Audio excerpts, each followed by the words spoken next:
Okay, we're good. I don't hear that we're recording. So It's loading.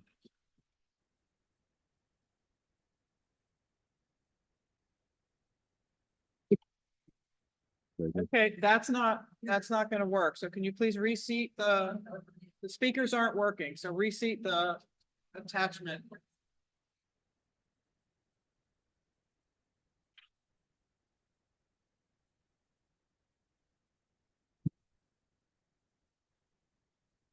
I've got Mike. Mine's not. Oh, is it working?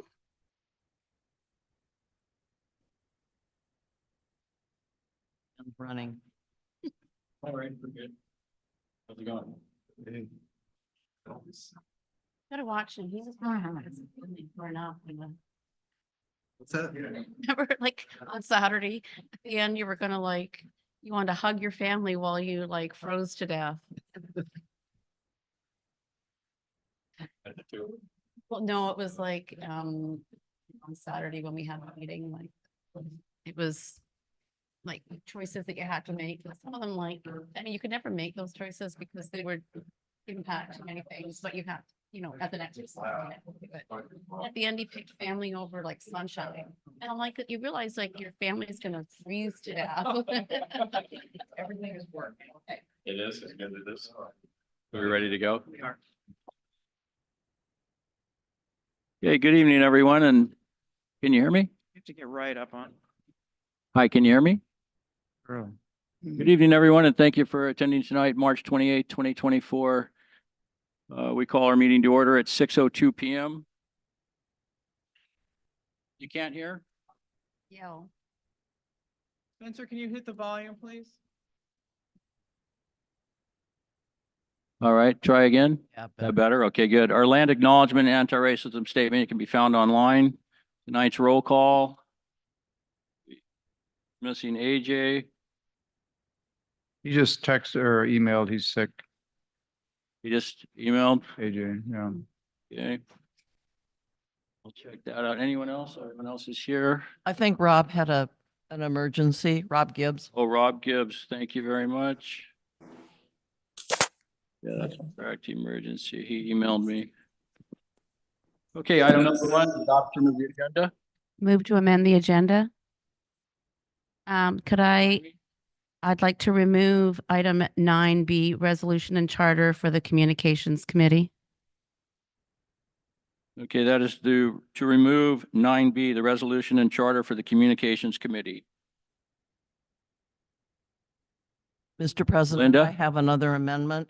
I'd like to add number 9D as in dog for funding for hazard trees request. And the general manager has handouts for everybody. Okay, we'll be getting handouts for this. So the motion is to amend the agenda to add a 9D, funding for hazardous tree removal. I'd also like to request an amendment. And Sonia? Yeah, I'd like to request that we amend the agenda to approve a new member of the Long Range Planning Committee. To add a member? Yes. We have a motion for a 9E, and that is to appoint a member to the Long Range Planning Committee. Move to add item 9E, to add a member to the long range planning committee. Okay, all in favor of these amendments? Of the amendments, yes. Just of the amendments first. You were going to add. Yeah. Okay, that's unanimous.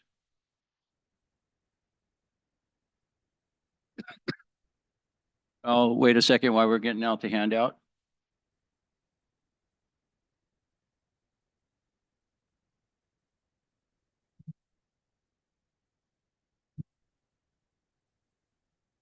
You can go ahead and bring Barbara up. Thank you, Joanne.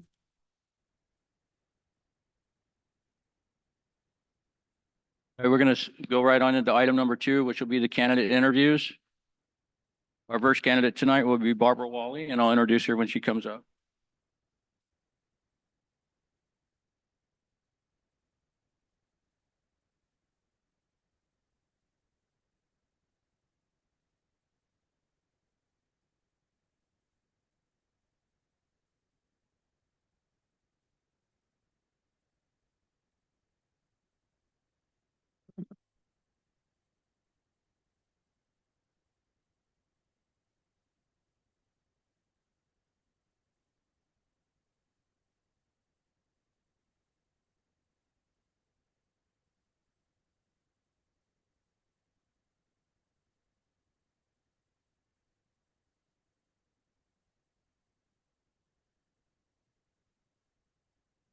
Wow, it's like a full room this time. Okay, can you just go ahead and announce yourself again and Yeah, sure. I'm Barbara Wally. Is that all you needed?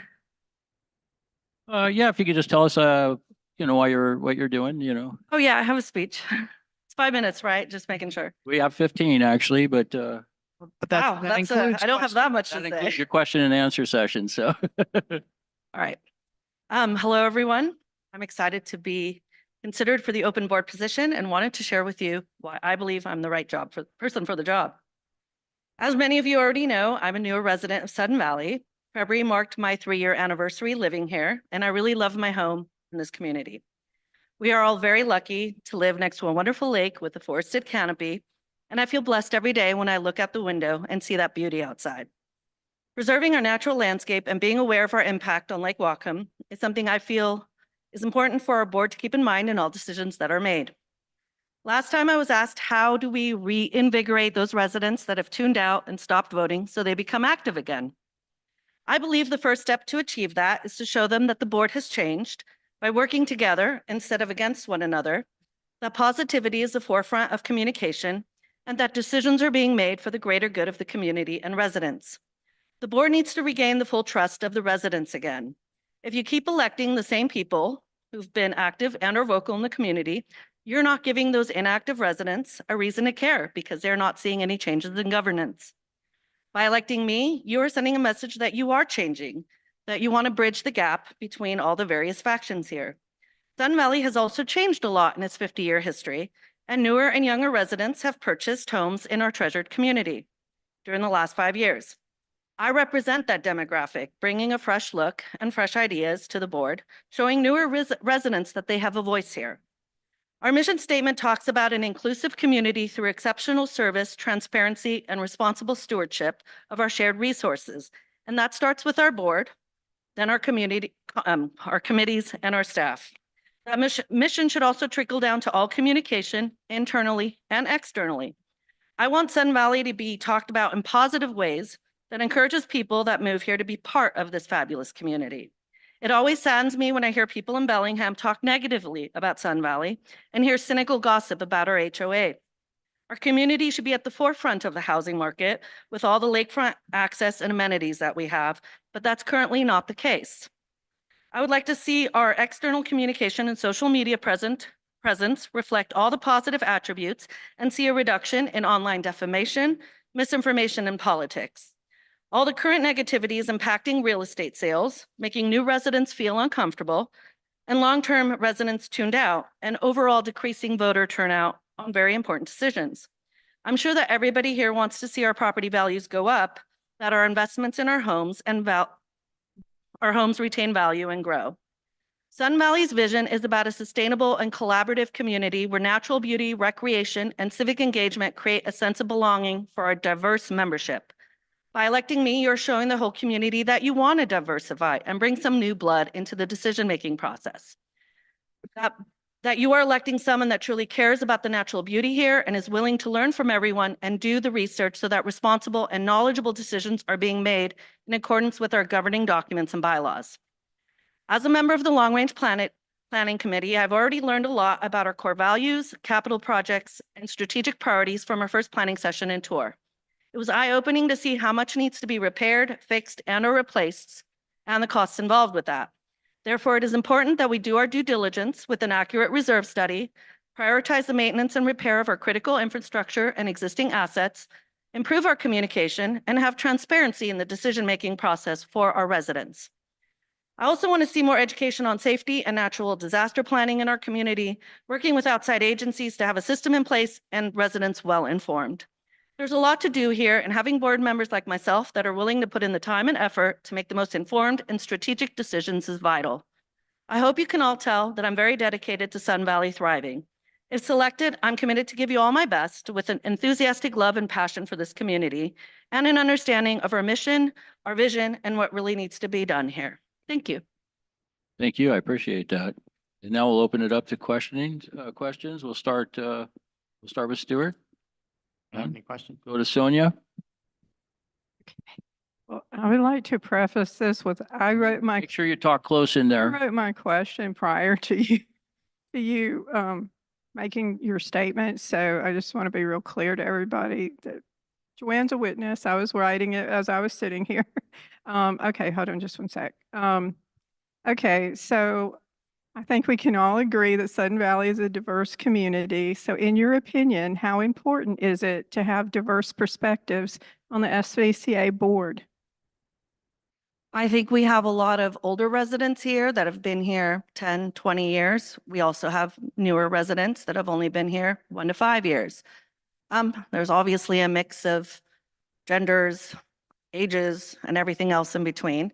And so I think our board should reflect that. I think there should be people that have been here a long time, people who have been here medium amount of time, and people who have been here a younger amount of time, as well as an age difference in board members, because I think the board should reflect the people that are here, that have homes here.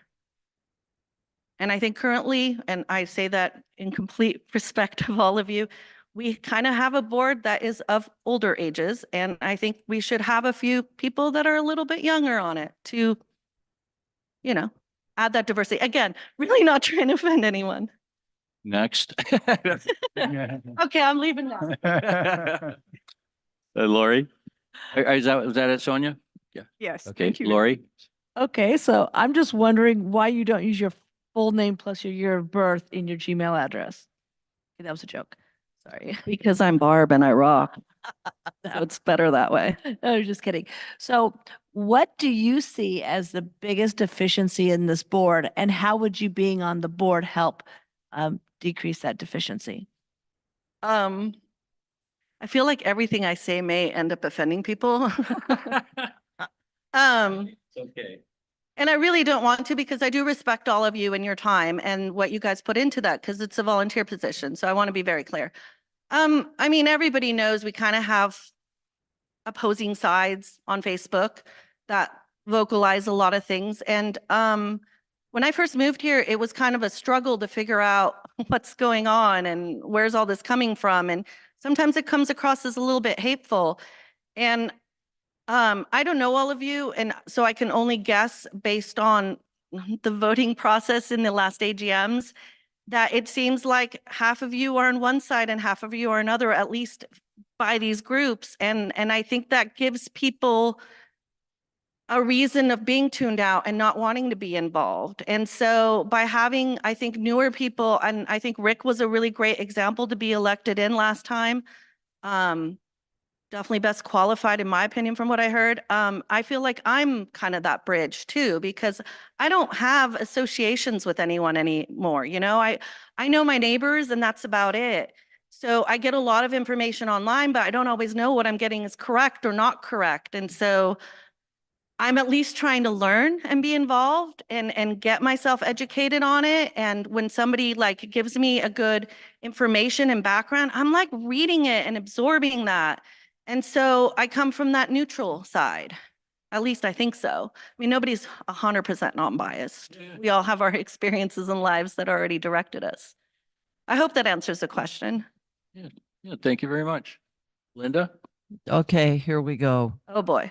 So you wrote in your first response to everybody about the bias of long-term owners. I've been here since 1996. Mhm. I'd like you to explain what bias you see from us, that we don't act in the best interest of the whole community. Then I have another question after that. I wasn't really trying to direct that at anybody specific, but I think that the longer that you live in a community and the more you have seen, we as humans naturally develop certain biases in that we start setting our minds to a certain direction or a certain thought process. And I think that sometimes it's really helpful to step out of that and look at things from different perspectives again. And I think that's easier to do when you're newer than when you've been here for a long time. I think that happens in relationships, it happens in jobs, it happens everywhere. We are humans that by natural way of the way we think start getting very, tunnel visioned in things. I don't think that there's necessarily any individuals that have specifically done anything to not be in the best interest. I think people start getting so focused on something that they think their decisions might be for the best interest, but somebody externally might say, no, it's not. Just so you know, when you've been here a long time, you see the association reinventing the wheel over and over and over again. And it's why sometimes it pays to have and look back at some of that. The other question that I have for you I is, do agree with you, just so you know. so what I wanted to ask is, you mentioned about younger voters. So do you know what portion of the total owners vote? And how do you know that it's not younger voters that are voting, it's all older voters? As I- somebody, go ahead. I can only go by the people I've spoken to and go by that. All my neighbors who have lived here 10, 20 years are tuned out. They don't want anything to do with it. They told me right in the beginning, politics here are terrible. We just don't want to be involved. I've even known people who have lived here 1 to 2 years and moved out because of the HOA, and things that they've heard, seen, whatever. I don't get into details with them about it, but they're like, we just can't stand it. Too much HOA drama. I hear people outside of Sun Valley, and they're like, oh, I live in Sun Valley. Oh my God, we've heard so many bad things about the HOA. And then I'm like, well, what have you heard? And then they'll say stuff that they've, that has spread. You go to our Facebook page. Have you guys looked at the reviews? I mean, it's all kind of terrible stuff in there. And so, outside people see that, and it does create a sense of like distaste for some people. And see, I see past it because I see all the beauty here. I see vibrant people. I see families doing things. I live in a beautiful house, and I look out at nature and go, oh my God, I live here. I used to live in Northern California where it was all traffic and other things. So I guess to get back to the question, I do believe that there is some diversity in the voting, but I also do believe that a lot of people are tuned out. I believe, I think on average, we get like less than 1,000 votes on stuff. And there's like 3,000 votes, over 3,000 lots.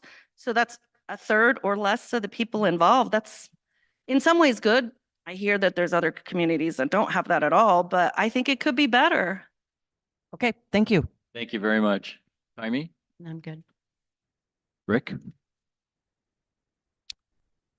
Yeah, so I think what I've heard you say, Barbara, is that you'd like to bring a fresher, a newer, a more open view to the board. And maybe because you aren't so aware of some of the history, of maybe be able to be more objective, perhaps.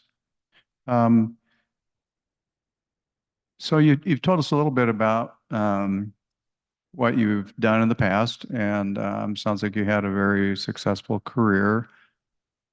But could you summarize what you feel would be your greatest strengths that you would bring to the board? You have a minute and a half, just so you know. Great. I am very open-minded. I am highly intelligent. I process information very quickly. I am a very good natural speaker, and I feel like I have a vibrancy that this board could use too. And on top of that, I really like structure and rules. And I will vote according to structure and rules and good information. So those are my assets. Thank you. Thank you very You're much. welcome. Thank you. Daniel? Okay, well, thank you very much. I appreciate your time.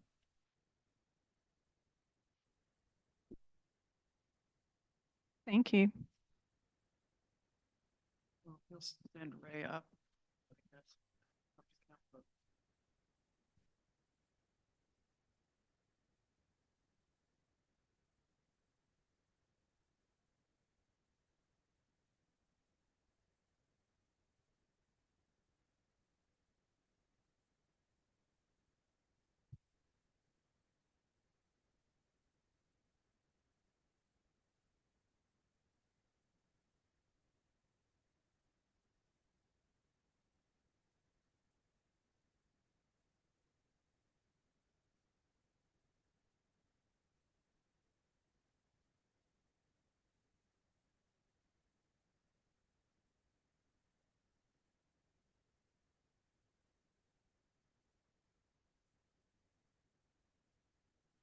will be, Ray, I'll have you introduce yourself if you would, and then give a little, wouldn't mind a little statement why you're interested. Thank you. Okay, thank you. Is this good? All right. I could give you the update on the March Madness if anybody's interested. Somebody's tape recording a game.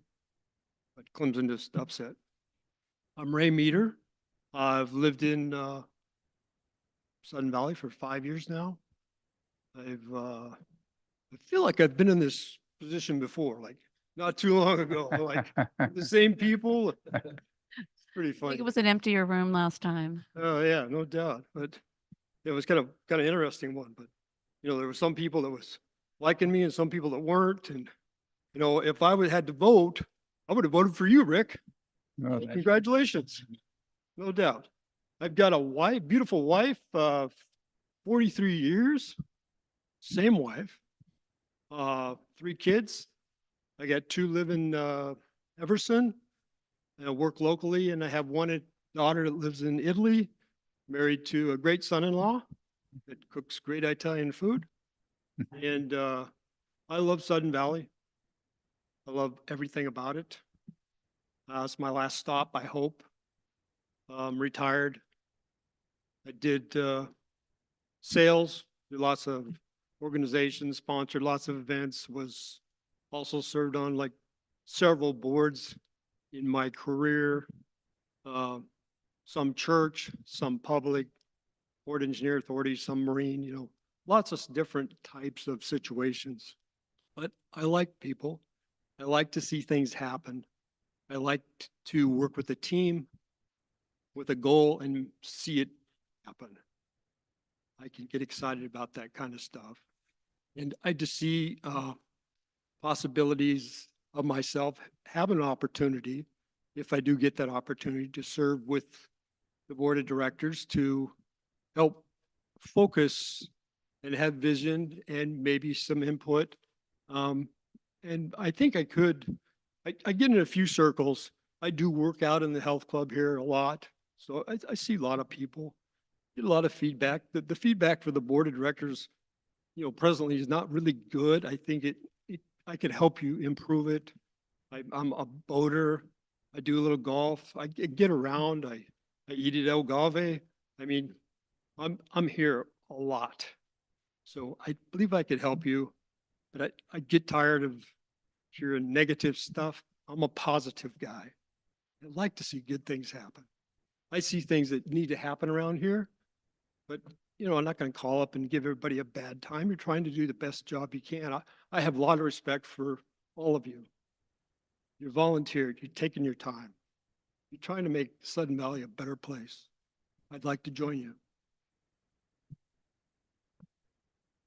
All right, well, thank you. We'll start with questions. Stu? Okay, I'll ask a question this time. So you mentioned you've been on, Hey, you got to get close to your mic if you would, yeah, Right. so we could all hear you. it's been a while since I've been here.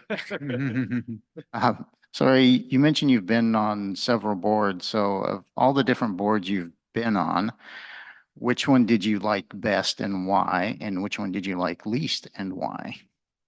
Wow, that's a good question. So I've been on like 3 different church boards. I've been on the Port of Engineer board, and was also on an athletic type board. Probably the funnest one was a church board that had vision, and they relocated from one building to another location. And it was a big plan. It was like a 5-year plan. And we had to have really good communication with all people that were donating. And we really had to have some good, strong visibility. I learned a lot in that 5 years to try to hang a congregation of like 700 people together. This is a different situation here. We got 6,000 people, but still you got people that, see things happen. It was good. I enjoyed that. The one that I didn't like was they really needed a lot of help, and I just came on as a board member, then treasurer, then secretary, and then, well, you're president. They needed somebody. And you had to work your way up before you could be president, to be vice president. But that particular board, we didn't have a great membership, and we kept trying to get I mean, I brought them to the website.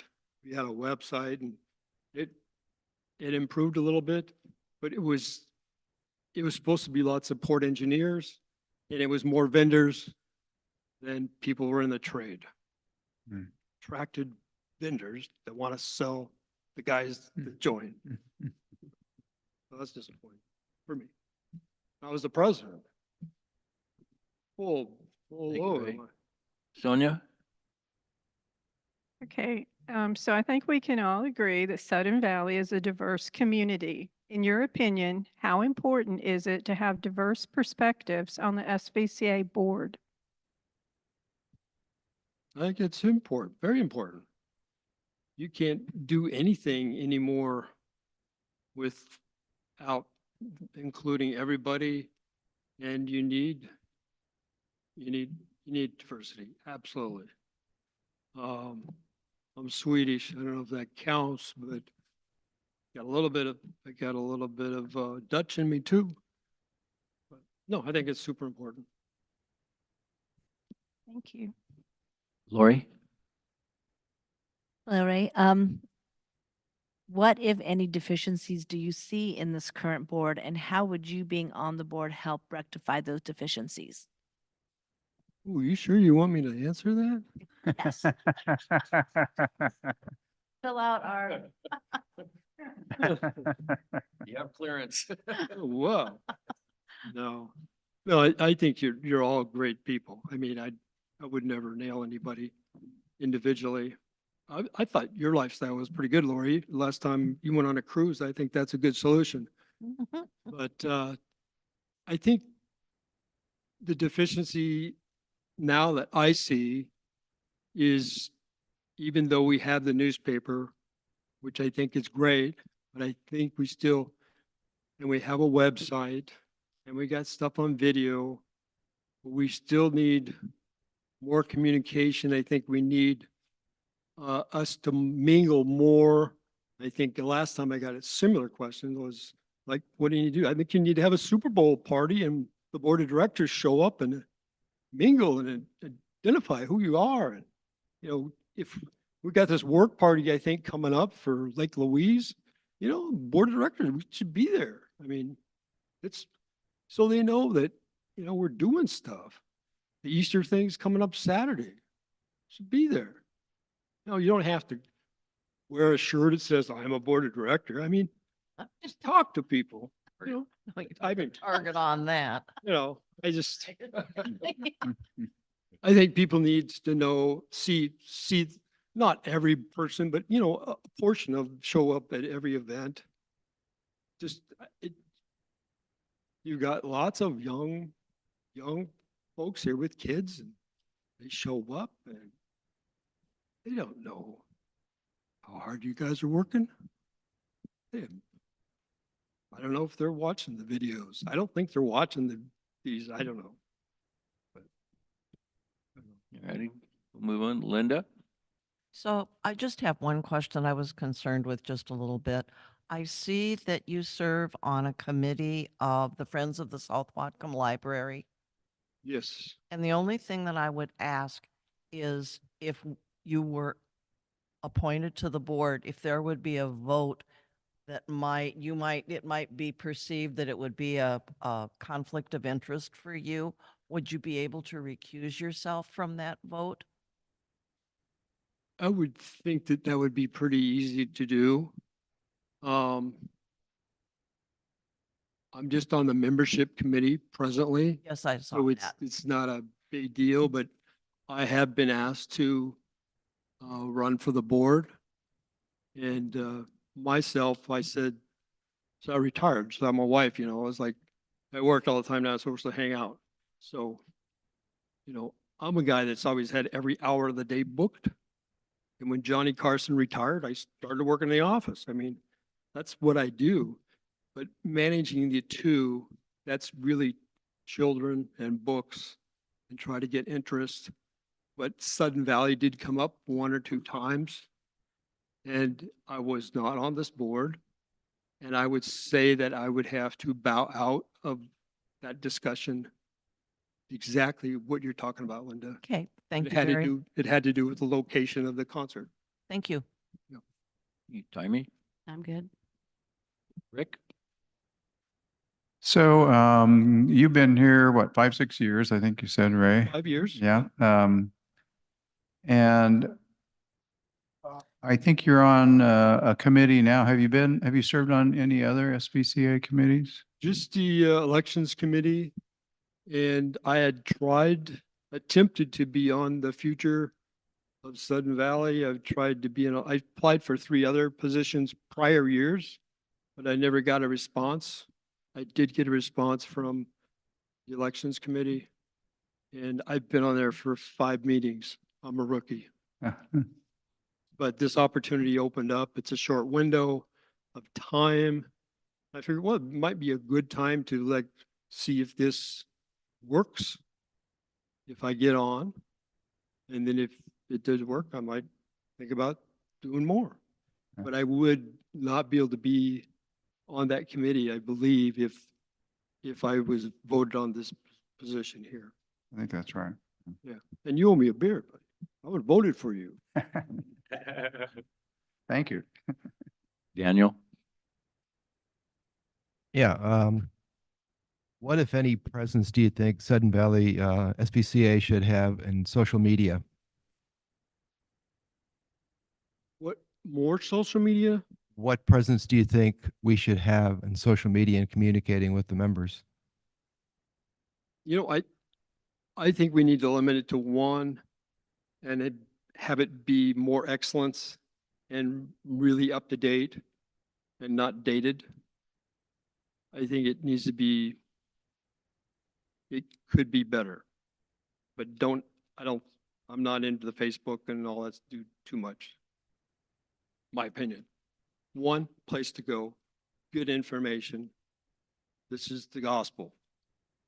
Don't mix it up. Thank you. All right, Ray, thank you very much for your time. I appreciate it. Okay. And with that, move on to our candidate selection. So we have. So everyone, yeah, everyone has several ballots. We came prepared after last time. So I would ask that the voting members make their selection, and then Michael Wadsworth from the Nominations and Election Committee is here to collect your ballots. Michael will count them and announce the result, and we'll have successive rounds until we get a majority.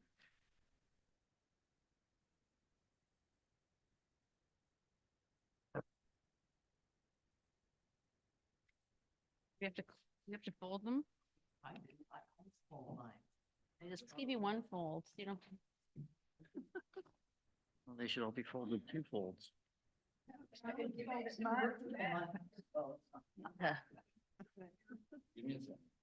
Yeah.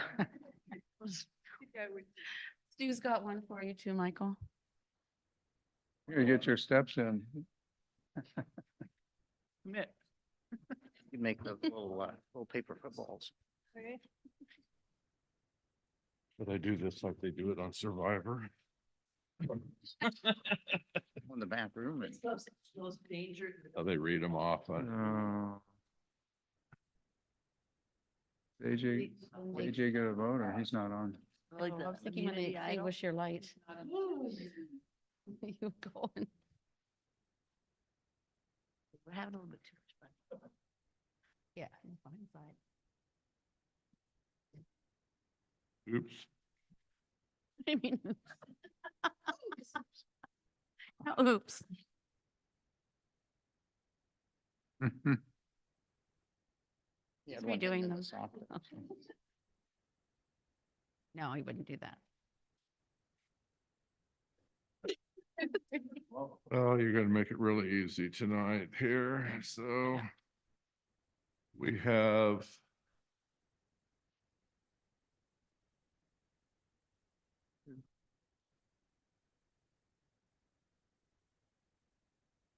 Seven. 7. So we have 7 total votes. Right? Yeah. 2 were for Barbara and all the rest were for Ray. So it's 5 for Ray and 2 for Barbara. All right, thank you. After the vote, we have Ray Meador with 5, Barbara Wally with 2. I'd like to thank you guys for your time. I do like them. Yeah, Ray's, yeah, You're in, right? Ray. Yeah. Thank you very much, Barbara, for coming out again. Appreciate it. Definitely appreciate it and your perspective as well. I do. And Michael, thank you.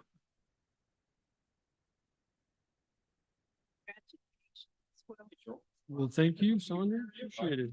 Here the whole time. Whoa. You were hiding. Whoa. That's official. Thank you. Look at that. They even had a sign for you ready. That's Nice. key. Where's the, does Barbara get to take one home? Yeah, okay, good. So, you know, there was no. Okay. You want your sign? No, you just have to get really, really. For next time or next? Yeah.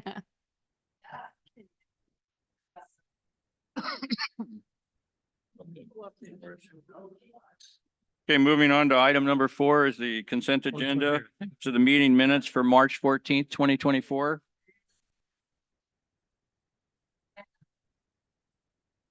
Folks, could we have a little decorum? We're trying to do our business up here.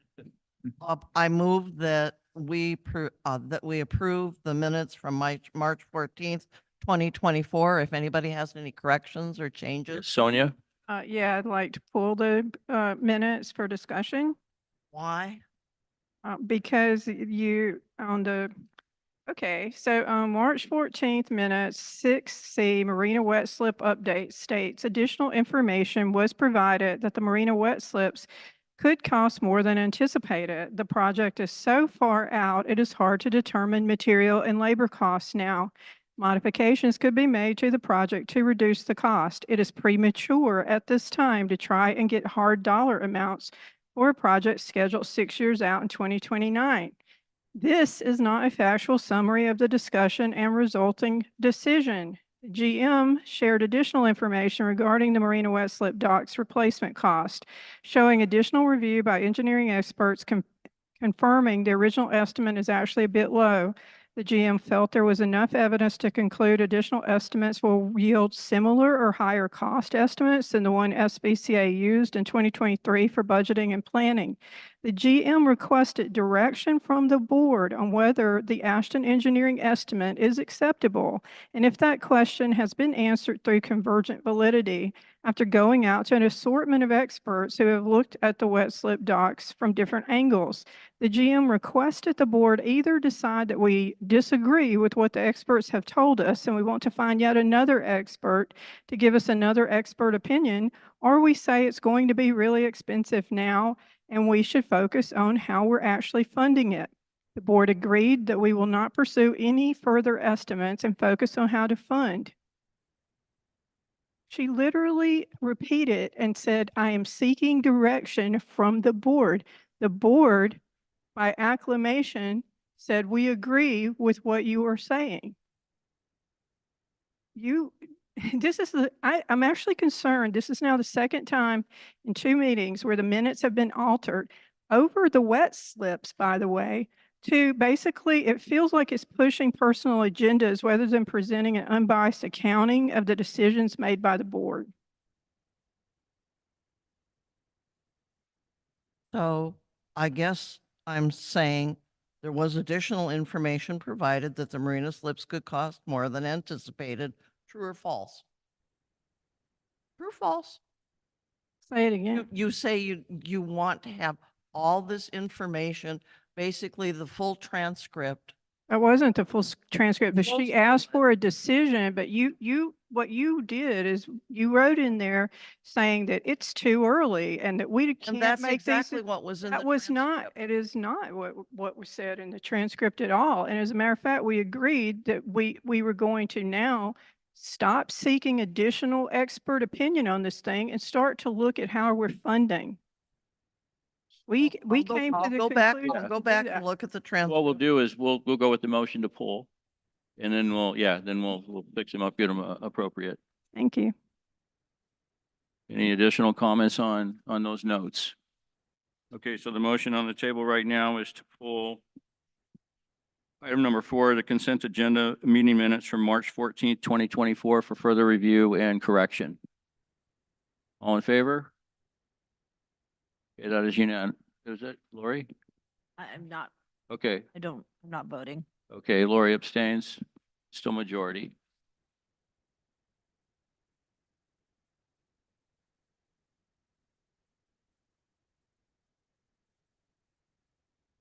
Okay, next we'll go on to item number 5, which is announcements.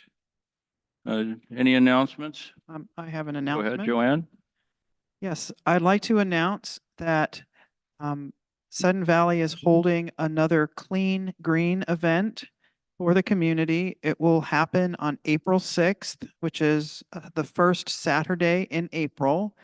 Between 9 a.m. and 3 p.m., residents are invited to bring chippable organic materials only to the Gate 5 overflow parking area.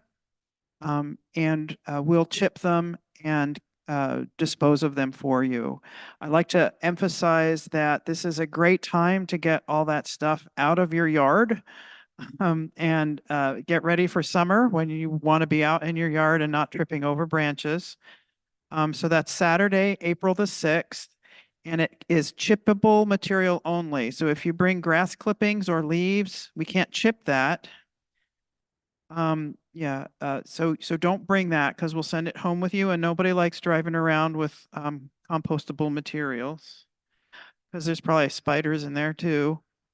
But the other thing to know is that we can take up to 6 inches in diameter, which is a pretty considerable size branch, but not as big as we can take during Firewise. And I would recommend to everybody that you look at the views and look carefully at the e-blast that goes out this Friday, because it's going to include information about this year's Firewise, which will be basically the month of May. And everyone will need to know when their gate is scheduled for pickup, because if you put your stuff out after your gate is picked up, we won't go back. You'll be stuck with it there. So pay attention to that schedule. It's different for all the gates, and you have some time to work it out and get ready to collate all that material and bring it down. If, for example, you don't want to put it in your car and take it on the Clean Green event down to the Area Z. So, thank you. Joanne, any other announcements? Yes, Sonia? Okay, I'd like to just announce that Long Range Planning will meet next Thursday, April 4th at 6:30 via Zoom. Where do you guys, where you meet? Oh, it's via Zoom, but Via Zoom. only Zoom? April. Don't come to my house. So if the board directors want to participate, just let us know, and then Joanne can send you a participant link so that you'll be able to participate throughout the meeting and everything. And there will also be a link posted on the website page for Long Range Planning Committee, so any homeowner can attend the meeting. And then if a homeowner comment period is scheduled on or put into the agenda, then they would be able to speak at that time. Exactly. They'll be able to speak at the beginning, but because staff doesn't stay throughout the meeting, there won't be anybody present to pull them over during. That's why I'm saying if a board director wants to participate, you need to let us know. So you'll get a participant link to do that. Okay, any additional announcements? Okay, hearing none, we will move on to property owner comments. Mitch Waterman, come up and state your name and Serial number. what? Serial number. Sorry. Serial number. I think he means address. Hi, I'm Mitch. I'm the guy with the big black eye right now. I always said if you're gonna do something, do it big. I have a couple documents here. I'd like to start off with talking about the marina. Can you hear me well? Marina Yeah. dry pipe. I've had directors say publicly that they could not find any documentation that explained why the dry pipe system was put in at the marina. And in an effort to help there, I have a copy of a document that details the discussion with the fire marshal and county planning.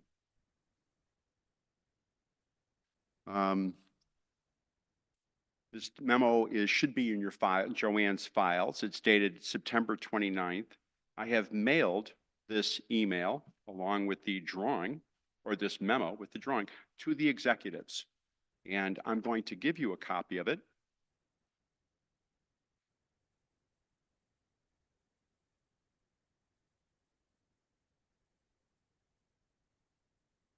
The memo clearly states the National Fire Protection Act codes and the Washington Administrative Code that requires docks greater than 150, of which Sudden Valley's docks are greater than 150, to have dry fire pipes installed. That memo took me 5 minutes to get, one phone call, and I got it. So those documents are actually out there. They're part of the county record. And so since there seems to be a continuing statement from a director saying there is no documentation to this end, I'm going to ask if you would append that to your meeting notes. So now you're going to have an official place where you can say, here is the formal statement that states the fire marshal compelled that to occur.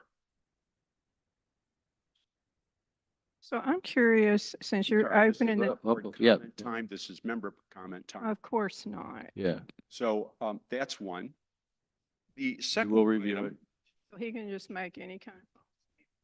right? So I've provided that and I emailed it. The second item is a similar statement that a similar director stated that when they came into power or authority or whatever, there were no procedures in this association, that it was devoid of any policies, process, or procedures. I'm going to give you a copy of a document. Joanne confirmed she has the book. She found it. It was lost in the move. And I am aware that when Jennifer Speidel, the former accounting manager, came to visit the members of the accounting department, they confirmed they're using still some of these policies. And this is a 172-page book of standard operating procedures, including items from accounting, administration, maintenance, pro shop, rec, security, compliance, and turf care. I have also mailed the entire 172-page set to the executives tonight. So here's. Thank you, Mr. Waterman. And with that, we're out of time Thank you. for tonight. Appreciate your time. Thank you. I appreciate it.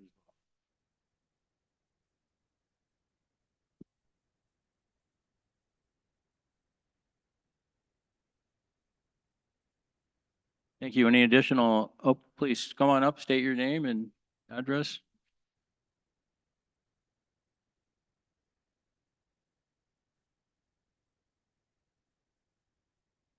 Good evening. I'm Judy White. I live in Gate 3, 1 Midnight Court. And first of all, Joanne, I understand you were just talking briefly about branch pickups, and I couldn't hear what you said, so I'm going to blunder on with what I wrote earlier today. I'm sorry that it may contradict No worries. what you already said. So as you probably know, some families in Sudden Valley have recently had their home fire insurance policies canceled due to wildfire risks as assessed by their insurance companies. This problem could well become the new normal here in our community, as it already has in other parts of the U.S. We all need to work together to better protect our homes and our community from wildfires and other disasters for its own sake, as well as for our insurance needs and for our property values. Everything that we can each do will help, and some things will help more than others. Homeowners can adopt more of the FireWise standards on our own properties, and our HOA can and must also play an important role in lowering our community's risk of wildfire. One very important urgent way that our HOA can help is to provide more branch pickups from now on. You did provide one after our big storms this winter, and we appreciate that. And since we still have a lot of catching up to do, we need at least 2 or 3 more pickups this spring and early summer.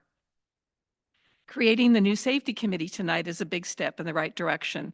We also need SVCA to support educating and motivating each resident to do our part. Providing this dance barn on May 15th for the presentation that I'll mention in a minute at 6:30 p.m. by Firewise and others is one excellent example of doing that support. I just got word today that in addition to the Whatcom Conservation District Firewise representative, we're going to have Mitch Knowles from our local fire chief. We're going to have the city of Cobb on the city's land acquisition program. Representative Washington DNR will be here to talk about how they fit into the partnership. We're going to have someone from the Colshan Carbon Trust doing a brief presentation on biochar and its possible uses in Sudden Valley. And we're going to have the Whatcom CD Wildfire Resilience Group. And that's the Firewise person, Robert, who's going to talk about fire behavior, history, susceptibility, preparedness, and resilience.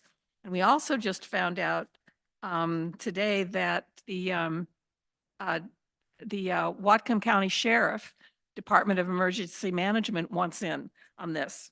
So we've got the big guys coming out here, May 15th, 6:30. I hope each one of you will be here. It's really important that we show up. Really important that we show up. And so I hope all of you will be there. One last bit is that, let's see, okay, what the emergency management people are going to talk about is evacuation planning and routing, as well as emergency alert and notification systems. So our HOA providing information in every possible way will be a huge help. For example, news, views articles, e-blasts, infos on our website and in the packets for new homeowners. I have a very informative and free Firewise brochure that I can get a few hundred more that we can give out to our residents right here. And I'm going to give one to each of you tonight. Finally, removing high-risk vegetation on SVCA property is another very important step, and creating more exits for residents to evacuate in an emergency is very important, especially for those of us who don't live close to a gate. And as I mentioned, everything we can do will help, and some things will help more than others. Thank you very much. Thank you. I appreciate your time. Thank you, Judy. Yes, ma'am. Please come on up. Thank you very much. My name is Linda Fossen, and I've owned and lived in my home for 22 years here in Sudden Valley, and I love it. I've lived in many states as an educator during my lifetime, and this is absolutely my favorite place. And I regret that I'm here tonight with basically a plea for something that I could have not been able for years to solve at a lower possible level. I really tried, and I believe in the lower level. But I'm going to just very quickly read what my problem is and hope there might be some way that this board could help me. And by the way, this is my first time, and I'm very impressed with the functioning of this board. I've read about you in all of our great publications, our newspapers and so on, but you are blessed to be so caring and giving and making a difference in our community. So thank you. I'm glad I'm here just to say that. And also, I ditto all of what the previous speaker, and I'm sorry I didn't catch your name, ma'am, but we have been talking about all those things she just talked about, and I'm so excited to go home to my neighborhood and say, hey, these things are going to happen, and they are happening, so thank you. But my concern is that my across the street neighbor, his name is Andy Holmstrom, used to live at 5 Cascade Lane off Sudden Valley Drive in Gate 3. I'm at 6 Cascade Lane, which is directly across the small cul-de-sac from him. Andy had for years rented the house that he and his wife owned. And matter of fact, she used to be a board member here and used to live in, and now are using that house to live with, renting it to several unrelated people at the same time, as many as 4 different groups, usually young people, but it can vary. These renters come and go pretty often. And the big result that has affected me for years, been very, very difficult, has been that they always have a car or 2, each group. And it's I don't know if you've ever been down that. It's a very small cul-de-sac lane, 6 Cascade Lane area, not very far from the mailboxes. And it's not very big. It can't really accommodate that. I took a picture. The first picture that I'm going to give you just to have for your files is the one I just took before I came here, like about an hour ago. And there were 4 cars, but there can be 5, 6 just from that one house.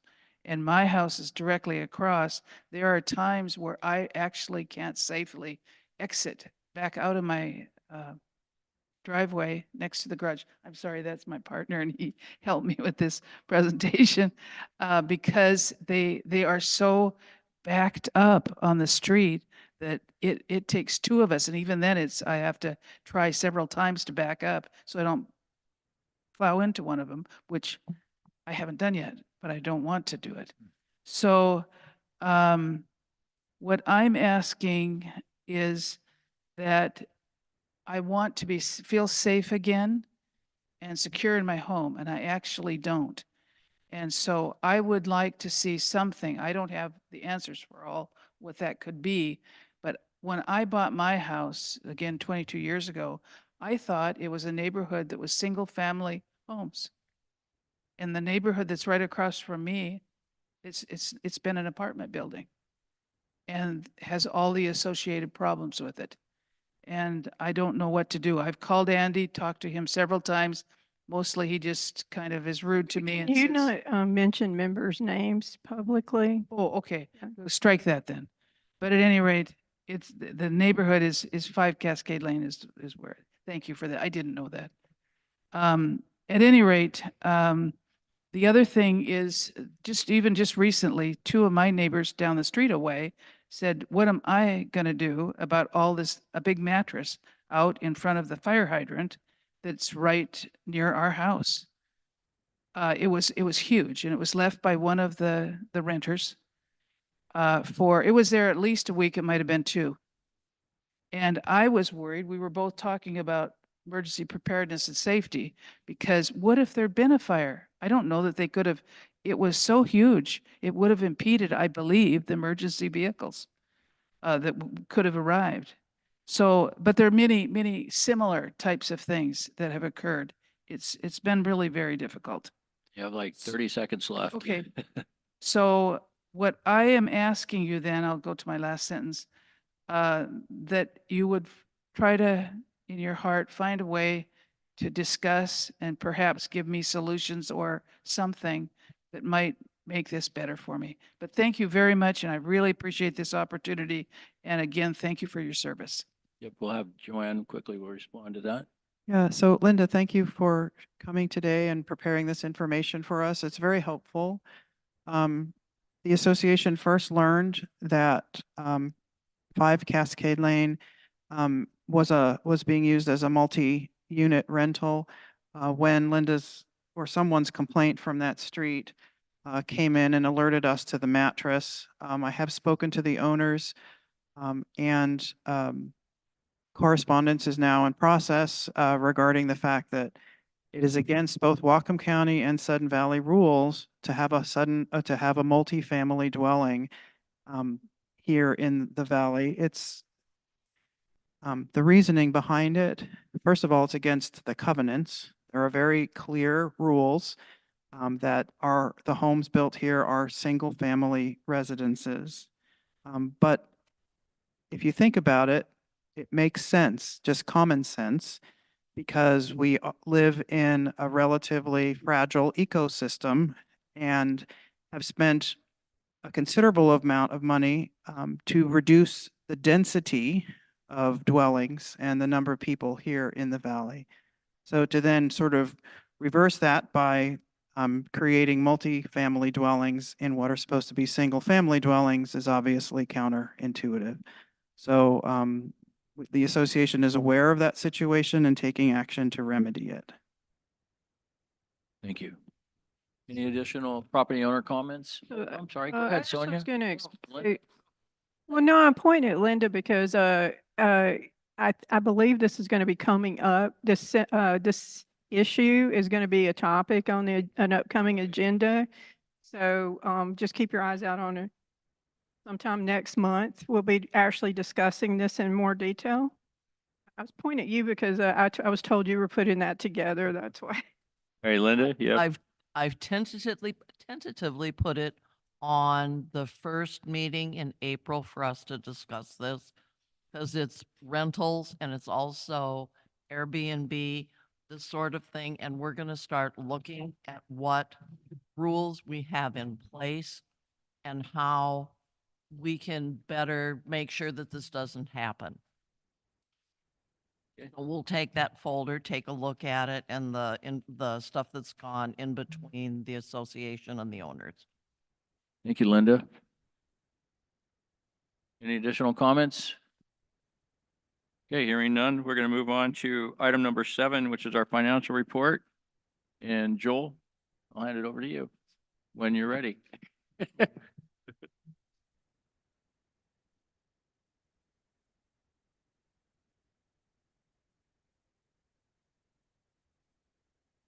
Oh, good.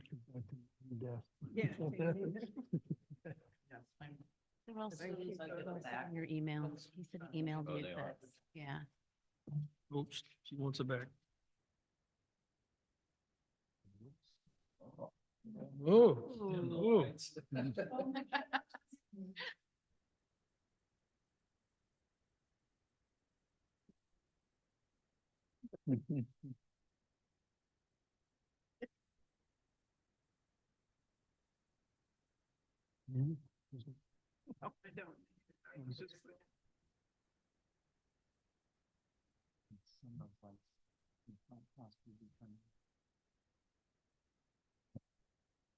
Oh, there you go. Good.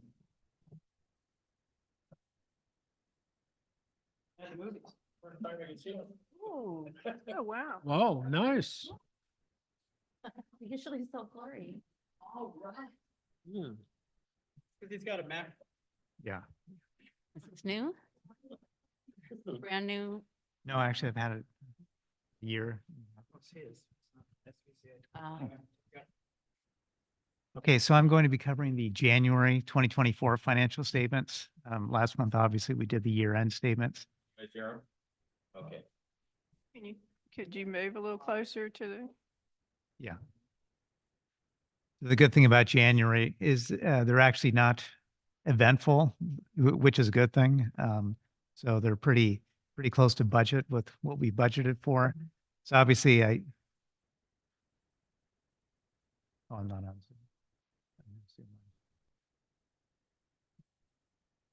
So this is the balance sheet that you're starting off with.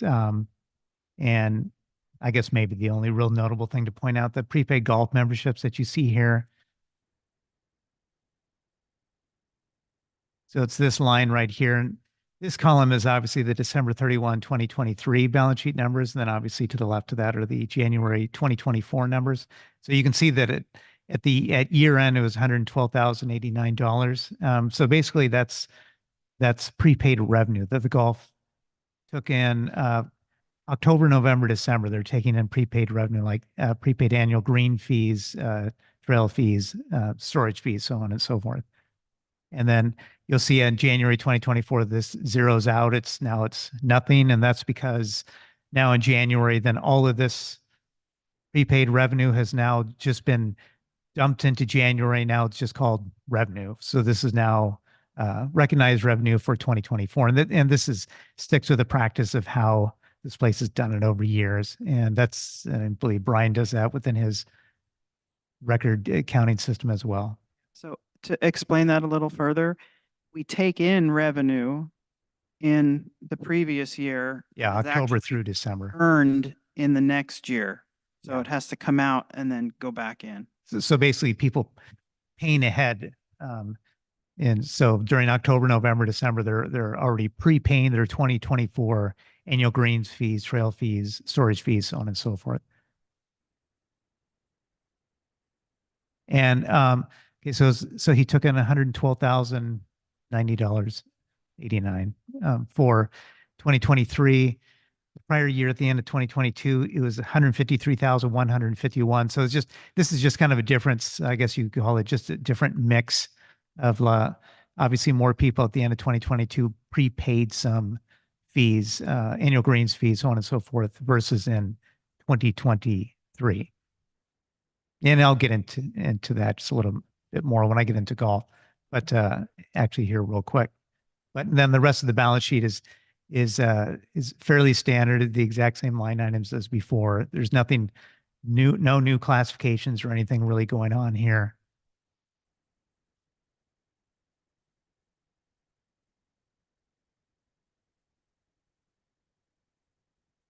Okay, so the most interesting page is the income statement, this second page here.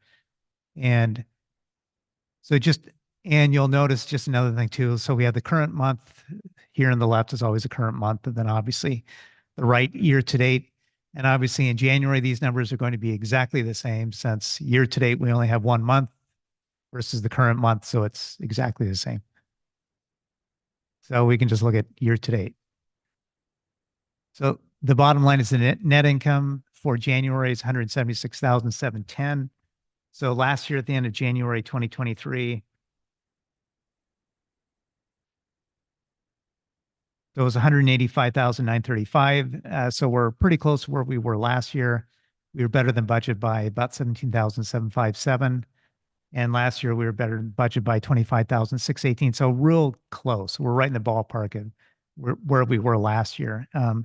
Now the expense to revenue ratio, and whenever I give that ratio, all that means is, like, for example, January 2024, it was 55.9%. And now if it were 50%, basically what that means is, just to keep just in a nutshell, it's if we took in $100,000 of total revenue, which we didn't, but I'm just doing this for an analogy here. If we took in $100,000 in total revenue and then we had $50,000 in expenses, then that expense to revenue ratio would be 50%. So it's so obviously a lower number is better. But so at the end of January 2024 is 55.9%. The end of January 2023 is 55%. So once again, we're literally right close in the ballpark of where we were last year, which is good. Oh, and one thing I'll point out too, so our collection rate is 93.7%. So keep in mind, for 2024, as same for last year. So we budgeted for a 95% collection rate, but usually the first month of the year, January, is historically the lowest collection rate, and then it steadily builds up from there. So last year, it was at the end of January 2023, it was 92.2%. So just to give you an idea, collection rate was 92.2% at the end of January 2023, but then we finished out the year at 97.9%. So we finished out higher than our budgeted collection rate, which is exactly what we want to do. So this year, so the bottom line is we're even higher than we were in January 2023 versus January 2024. So for a January collection rate of 93.7%, that's the highest collection rate we've had. I mean, looking back, is what I've got on my paper here, but my numbers stop at 2020, but it's higher than all of those past. So in the last 5 years, it's the highest collection rate that we've had. And possibly if I look at 2019 and before, it's probably even higher than those numbers. So that's a really good sign. And I've also pointed out before, like, people were curious, since we have a 95% collection rate, let's just say if we ended the year at 96% collection rate, what would that mean for operations? That means operations would take in $26,688 more than what we budgeted, which is good. So for every 1% over 95% that we finish out for the year, for operations, it's 26,688. For surf, it would be another 13,520. For roads, it'd be another real close to 14,000. It's 13,906 for roads.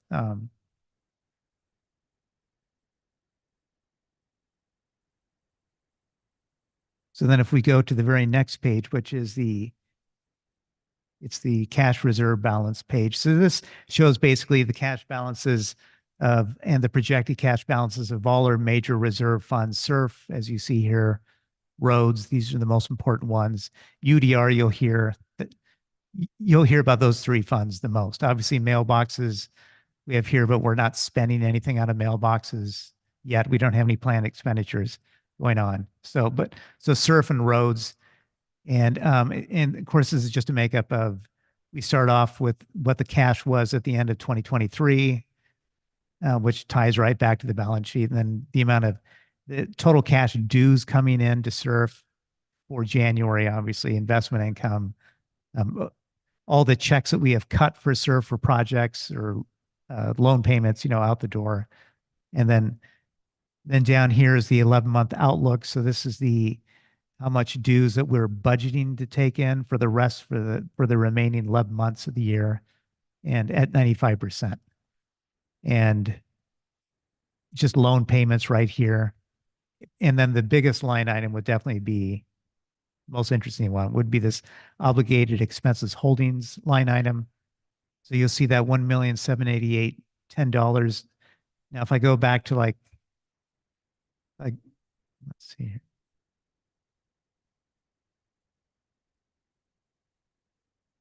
Here we go. Okay, so so this is just a snapshot of the SURF capital project report, and this has every single.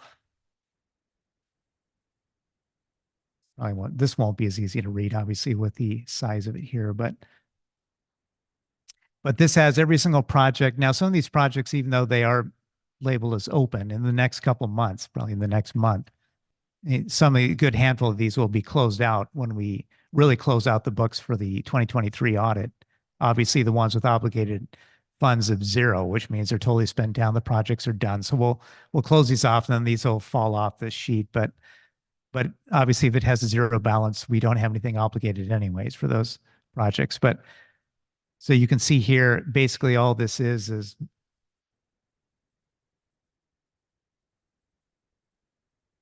let's see, I'll just look at this one.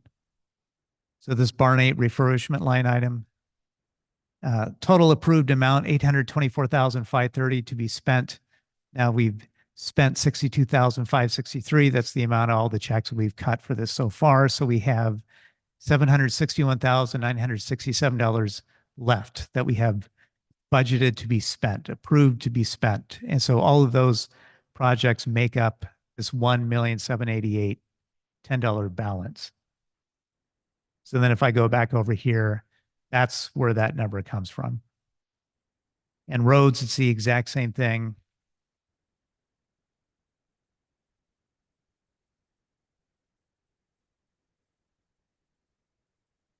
Now, so, once again, where you'll see like $1 left to be spent, $2, these things will be closed as a part of the audit. But they don't really factor into the obligated funds anyway, since it's just down to $1 for these. But it's the same principle with this. These are all the roads projects that were approved by the board. And this blue column, everything that's been invoiced so far, and then what's left over, which is just the, like Culvert 315, budgeted $481,615. We've been invoiced for $443,270. We have obligated leftover that we could spend on this thing, $38,345 that's been approved by the board to spend. Now, if a project comes in less than this, then obviously we don't spend the money, and then it becomes unobligated. So then it ends up helping out the cash balance. But there you'll see there's that $166,481, which ties right back to here, $166,481. And it's the same principle with UDR, but there are just a couple little projects on UDR that we'll probably just get rid of anyways. Really, the only thing on UDR would be some leftover fire-wise, this Area Z mitigation amount, and we might not spend any more on this anyway, so we could just drop that off. Just meaning, and then if I did drop that off, what that would mean is the obligated amount would become less, which means we would have more money available to spend cash-wise. And the UDR column right here, and And I do mention this from time to time, but I'll just mention it again. So that stands for undesignated reserves. So basically the money that goes into this column, like for example, this number right here, 15,213. So this is, now that we're in 2024, so these are the operations. If anyone has not paid their dues from 2023 or before that time or prior to 2023, and then they end up paying their dues. So they make up for that and they pay their dues and then we receive the money. The operational portion of those dues payments from 2023 and before goes into the undesignated reserve fund. So it adds to this fund and it increases this cash balance. And then this fund can be spent the same way that surf and roads would be spent, meaning it takes board approval to do that. So it doesn't just automatically just fall back into the regular operations fund and then is spent through regular operations like on the income statement. This will be a board approved expenditure, no different than surf or roads. And then, so like, for example, at the end of 2023, just to give you an example for UDR, so we took in about $119,000 in past operating dues. Those would have been dues since in 2023, dues from 2022 and before in that case. But anyways, so the UDR fund went up in this line item by 119,000. The year before that, it was like 137. But so that's how UDR, literally the lion's share of that money, how it gets in there, and then it's spent by board action. So the last page that I'll just go over here quickly. Now there are 2 pages on here. So this is current month, year to date. But like I said, the good thing is in January, those numbers are exactly the same. So I'll just keep it here. But this is what this sheet is doing you is this, or showing you is this is the income statement again, but it's just shown to you on a departmental level. So this 176,710 amount that I pointed out, the net operating income on the main income statement, you could kind of think of it like a consolidated statement. This is now showing you all the different departments that how it contributed to that amount. Now, the one change that I did now make to the presentation of this statement is this rec pools and parks line item. Obviously, because of the special assessment, it had its own category, and now it's been commingled or pushed back up into like this section with golf and marina. So now it's just shown on one line item. So, and the biggest line item here right now is golf. So you'll see, so what I'll hit on here real quick, because I did talk about the golf prepaid revenue. So you'll see actual revenue for golf through January, 167,091. So at the end of January of 2023, that was $198,351. Of course, so now there's a difference of 31,260, meaning it's lower by 31,260 at the end of January 2024 than it was at the end of January 2023. But as I pointed out before, at the end of December 2023, prepaid golf revenue was 112,089. But then at the end of December 2022, the prepaid golf revenue was 153,151. So the bottom line is that's a difference of about $41,062, which is within about $10,000 of the amount why it's less this year into January than last year. However, the good thing is basically what that means is there were fewer people that prepaid, for golf, annual green fees and stuff like that into 2023, October through December for 2024. So then we would expect to see like annual green fees, for example, like in February being higher than what they were in February 2023, because you would assume now, since they didn't prepay it, then they would be actually paying it in 2024 itself instead of prepaying it. So I went back and took a look at just, for example, like just total golf revenue in February. At the end of February 2024, the golf revenue itself was $223,991 versus in 2023 is $238,829. So we've made up about half of that 31,260 difference. And then if I look at golf revenue only for the month of February for annual green fees. In 2023, the February annual green fees amount was 24,865 versus in February 2024. Sure enough, it is actually now 38,093. So that's 13,000 higher than the February 2024 just for the month versus February 2023.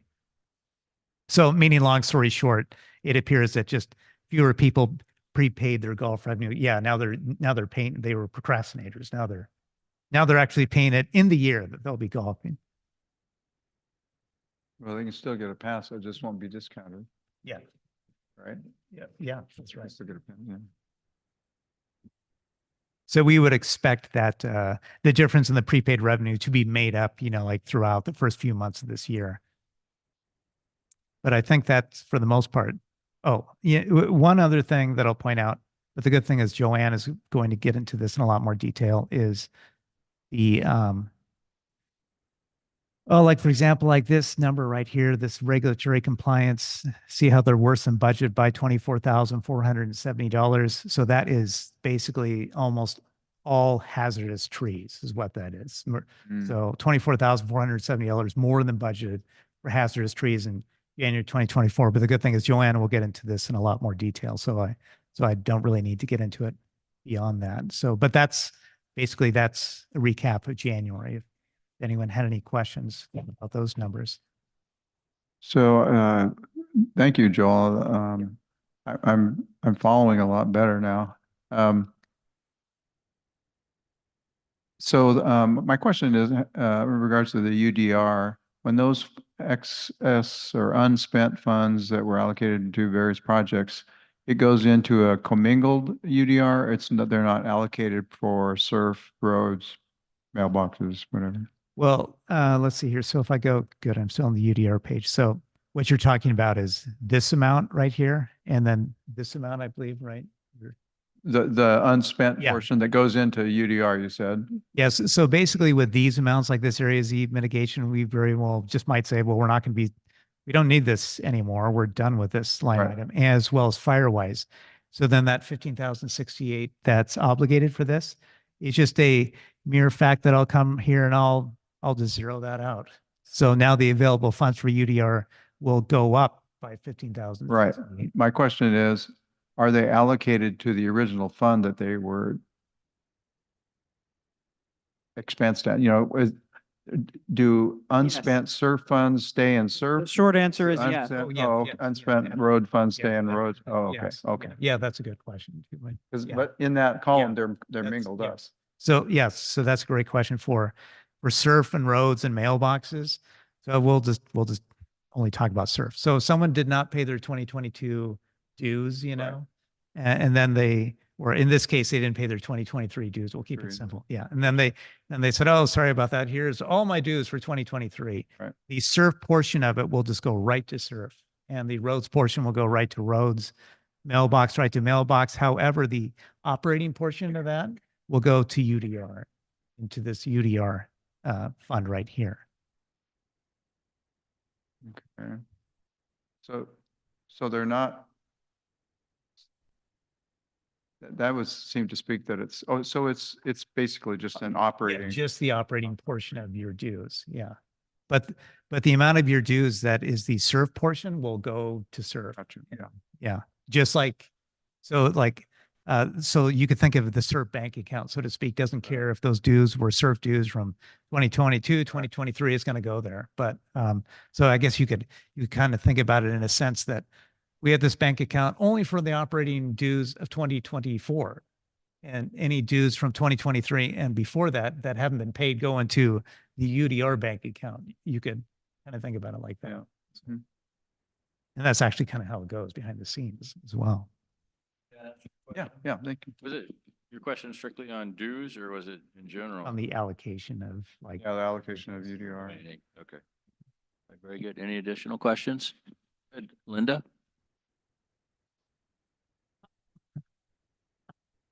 I just have a couple of them. So on the reserve accounts, there's that $700,000. So when are you going to close the project so that we know especially with some of the overages and stuff we've had on the tennis courts and everything. It'd be nice to know when the surf projects are closed and how much money we're going to get back into surf that was unspent on projects. That's all. Because I kind of thought that would have happened already, because we're going to be due pretty soon the first quarter reports. So I'm just wondering when you're going to do all that. I kind of thought it would be gone already in January. Yeah, so like these amounts, yeah, heck, I know what projects we're gonna close. I'll just take them off for the next. No, I know. I'm just saying, I'm just waiting to see it. 'Cause Yeah. it will be nice and it'll be clear which ones come off and how much we also get back into surf then, Yeah. into roads and the UDR, but UDR is kind of a given. Yeah. That was my only other question. The other question I had is there's marina income of $506 in January. We didn't bill anybody out. Is it just something? Yeah, this is all this is. It's just a tiny amount, but I didn't know what it was. Basically what that is people who owed us, who had paid Okay. marina bills and now they're making good on those. And so it reverses off bad debt expense. So here comes First the and last foremost. weird question. So on this little magic sheet, Yeah. you have in there for January that we have 3,121 lots, and yet from December of last year, it shows that in October, November, and December, we only had 3,119. How did we get those back, or is it just an error? No, actually, yeah, I mean, that's a great question too. And I noticed that as well. Like when I was doing these statements. Is it just, then- it's just an error and you'll Well, correct it, or? Like going back when I was looking at UDR accounts, I could see some adjustments being made by Gil. So it definitely looked like a couple properties were being adjusted. I'm actually gonna just ask him if those were an adjustment, but I will ask him where those. Okay, it's couple just lots we came hardly ever get lots back. Yeah, no, but yeah, I noticed that exact same thing. Thank you, that's it. Thank you, Linda. Any additional? Well, are you going to stick around for the tree conversation? Yeah. Okay. Is that it? Oh, Just okay. Thank you, Joel. Appreciate Yeah, that. good. Yeah, thank you. Okay, moving on to item number 8, continuing business. It'll be the approval of the revisions to the Code of Conduct and Grievance Procedure. Joanne? Yeah, so I provided the board with an updated version of the grievances policy, resolution of grievances policy that reflected the changes that were given in the last meeting. After I sent that out, I got some changes from Richard Davis, our attorney. So I'm going to hand out a copy that shows his changes using track changes. So his suggested changes are in blue. Oh, thank you. The changes that he is suggesting are basically walking back definite statements like "we will do this" to say "we will endeavor to do this." I need one though. Thanks. And so I don't have any, challenges or objections to that. The one place that I do, however, sort of dispute or disagree with his suggestion for revision is in the last paragraph of step 3. He's saying, inasmuch as mediators generally require the parties to the mediation to bear the costs of mediation, the parties will be required to pay for the mediation. However, SVCA reserves the right to reimburse the parties up to a predetermined amount. I don't think we need that in there because we have specified that either the president of the board of directors or the general manager will actually be the one facilitating the selection of the third-party mediator. So we won't approve a third-party mediator that is super expensive. And there are agencies that do that are incredibly expensive, and that dramatically increases the costs.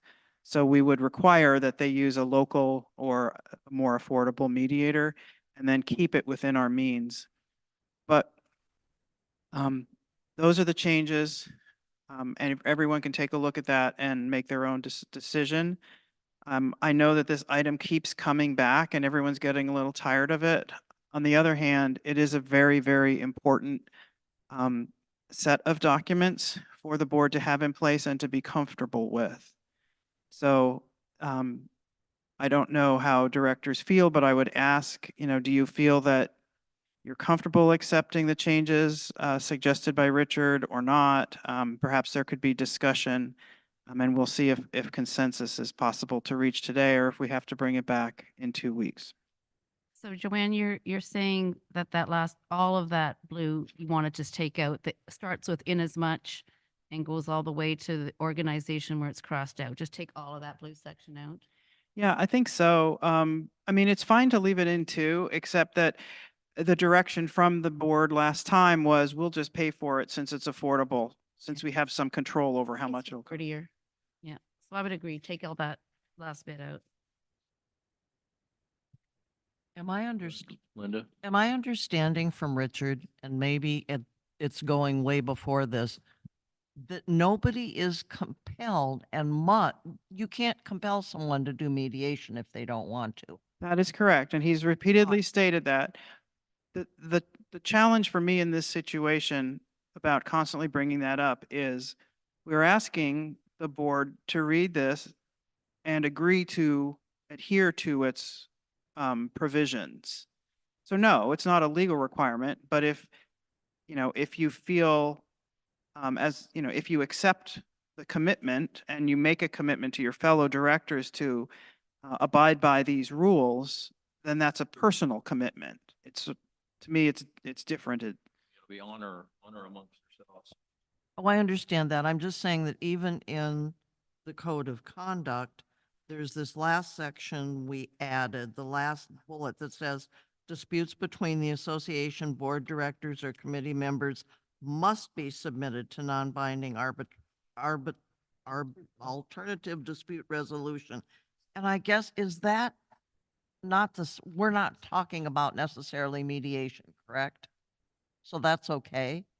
No, it's the same thing would apply there. But again, the code of conduct is something that the board is adopting as a set of individuals. So Okay. to me, it's kind of a moot point, but it has been made before to the board as we're discussing this. And Richard is quite clear that no one is required to participate in mediation, and you simply can't do that legally.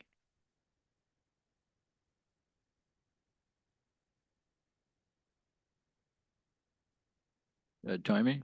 I would just like to see us go ahead and vote on this because we've been doing this. This is 6 weeks, 6 meetings now. Be nice to call it and see if we can't get a vote on it. Go ahead, Rick. Yeah, I agree. I think it would be good to take a vote on this. The one question I have is, and I don't know why I didn't pick up on this earlier, but in the bottom of the first page of the grievance policy, it makes reference that the individuals meet to discuss concern with both the president of the board and the general manager present. And that sounds well and good, unless the complaints against the president and or the general manager. And then who would be next in line, I guess? Do we need to have that spelled out, or do we just figure it out? I think that's why we have step 3. Which is to go to mediation. Mediation, well, If the people who are identified as the leadership or the arbiters of the conflict can't act in that capacity because they are one of the people involved in the conflict, then by definition, you need to go okay. to third party.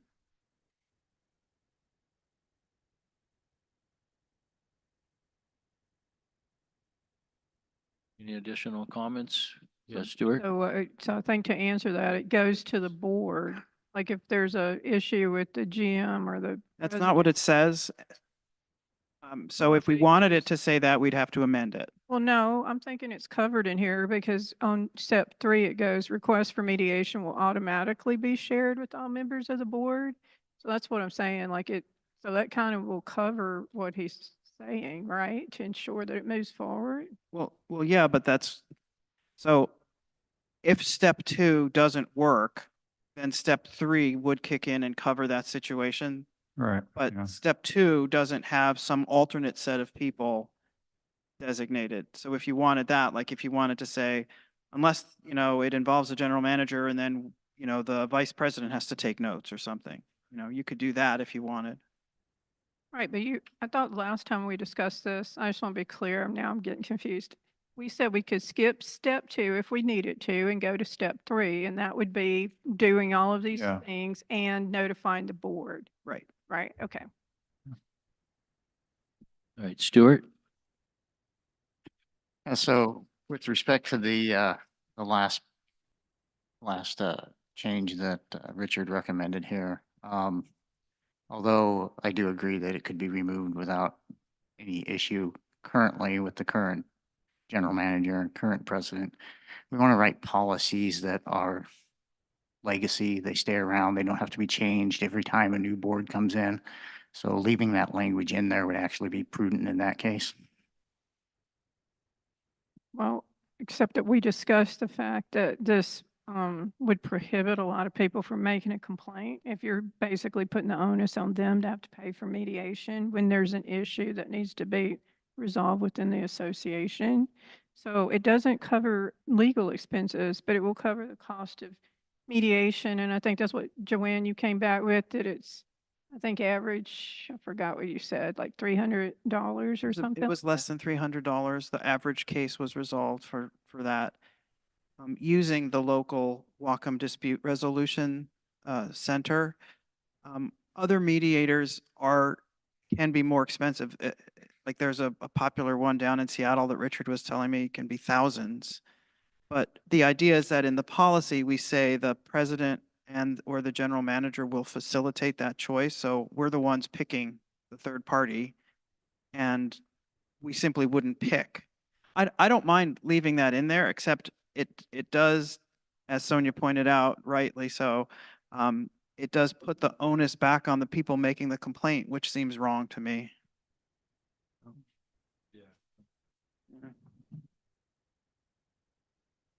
Any additional comments or questions? I'm good with it if we remove that addition in the Um, paragraph. Oh, or go ahead, Rick. No. Yeah, just to follow up, I guess, I understand what you're saying about not putting the onus on the member or volunteer that has concerns. And yet it might reduce potential frivolous actions. Not to say it would happen, but I'm just trying to think ahead of all permutations of what might happen. I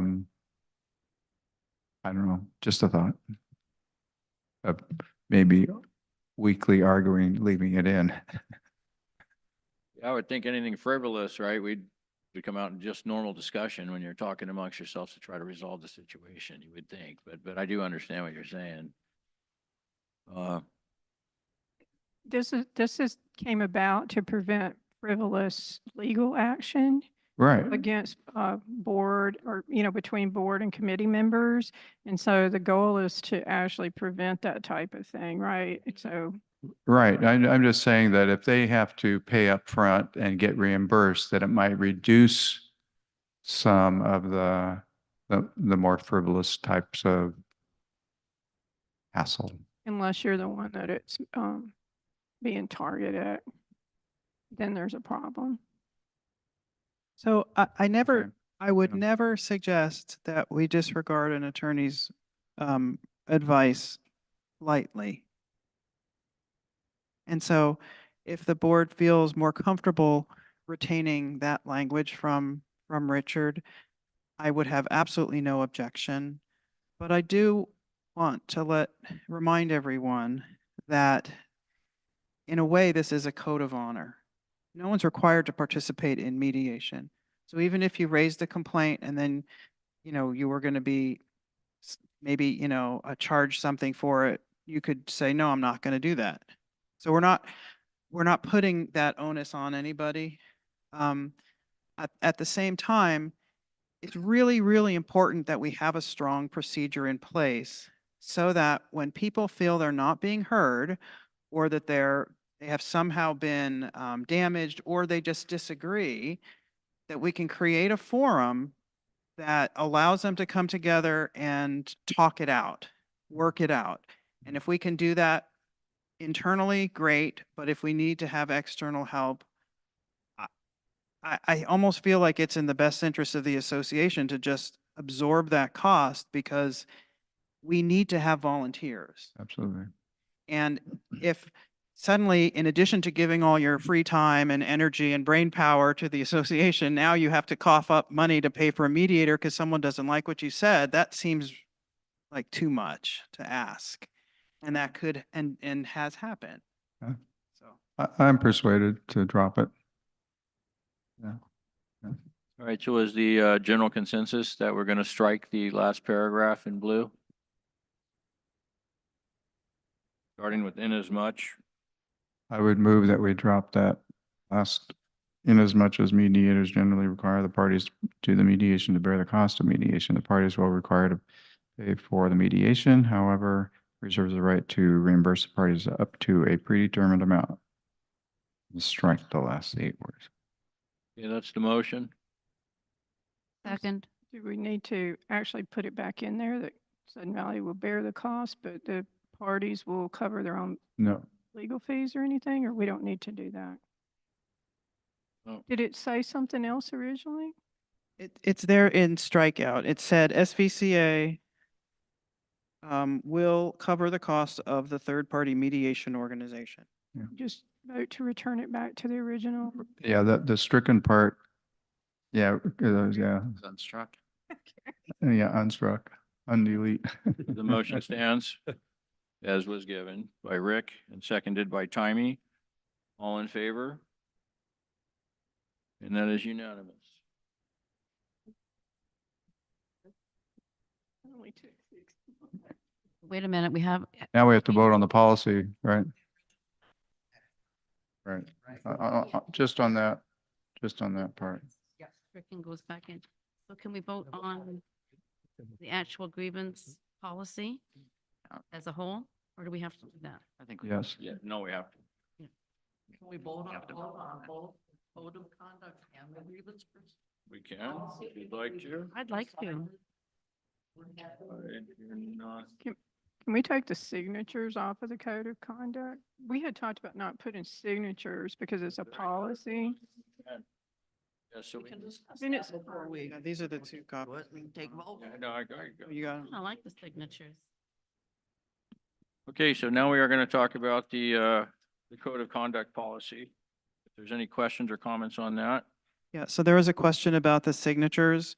Our attorney, Richard Davis, has advised that putting your signature on a document could potentially give rise to the situation we have now where Ray has been newly chosen, selected to become a board director. And if we had done the code of conduct policy before, would we dig it out and have him sign it too? Or maybe if we didn't do that, he would say, well, I never signed that. It doesn't apply to me.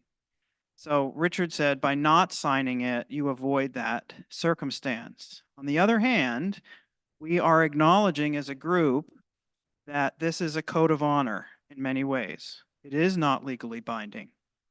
He's told us that repeatedly and we've, understood it and accepted it. So to affix your signature does seem to me to be a way of affirming publicly that you do support it. And that was the consensus from the last discussion we had about the code of conduct, which is why the signatures are still there. But we didn't finalize it. We need to do that tonight, hopefully. So if we want the signatures not there, we can take them off. Yes, Linda? So I've been here a long time, shame on me, but 1 year, I've signed a code of conduct. And it doesn't have it doesn't have all the directors all at once. It's just simply One would go to me, one would go to Timey with her name, and so on and so forth. And when Ray or whomever becomes appointed to the board, that would be part of the process that the board would need to submit to him one with his name on it if he were willing to sign a code of conduct. And that's how it was done before. Actually brings up a good point. They would need to be aware of that even before applying for the board because they may have an issue with signing. And actually, there's a place, if I'm not mistaken, on their documents at the very bottom that says you may be required to sign a code of conduct, I think, but I'd have to dig it out. But Sonia?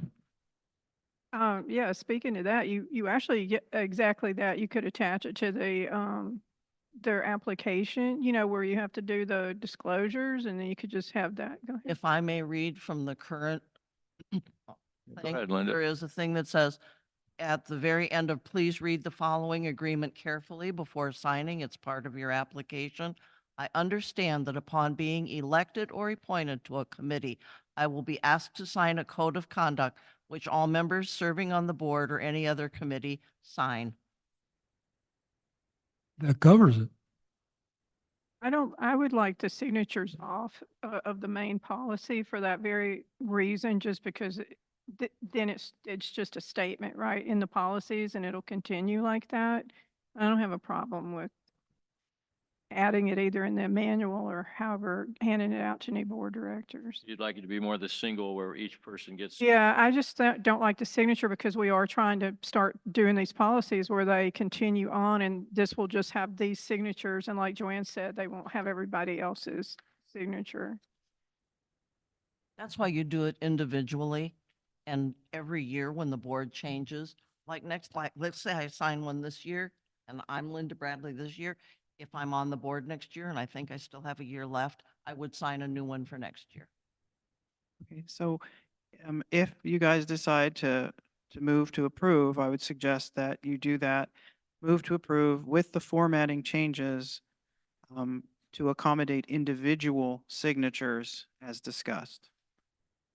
And that would allow me to take the language here, put it in a different, it would, as a policy, it wouldn't have the signatures, but then I could have a separate one that people sign off on and send it to each of you via email. Good. Rick? Yeah, I think that's right. In other boards that I've served on where we have a code or a similar statement, it's usually just has a blank line that says board director's name, and you would sign it and date it, and it's kept on file with other board documents. Okay, then you got any additional comments? Then we're gonna look for a motion, then you're gonna want to include both of them. We're gonna want to do the code of conduct along with the grievance policy. And then make the language, are you gonna make the motion and make the language change? I would move that we modify the SBCA board and committee code of conduct policy to list a blank line for a director's name and signature and date to be filed in the policy manual, as well as adopting our SBCA grievances policy, resolution of grievances policy. Second. Thank you, Lori. All in favor of said changes? That is unanimous.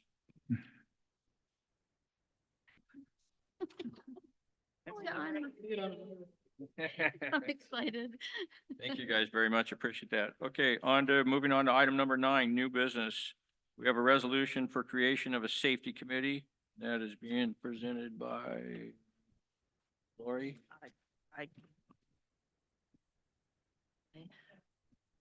I'll just read our resolution to establish a Sudden Valley Community Association Safety Committee.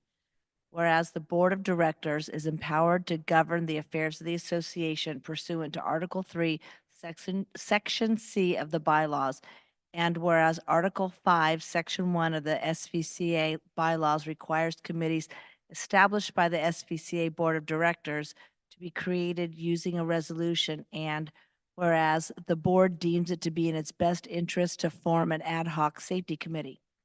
Now therefore, excuse me, it is hereby resolved as follows. The board approves the formation of an ad hoc safety committee. The first order of business of the committee shall be to write and submit to the board for approval the charter for the committee. The safety committee shall remain in effect until amended or terminated by a majority vote of the board of directors. The motion is to adopt this resolution on this 20th day of March, 2024 at our regularly scheduled board meeting.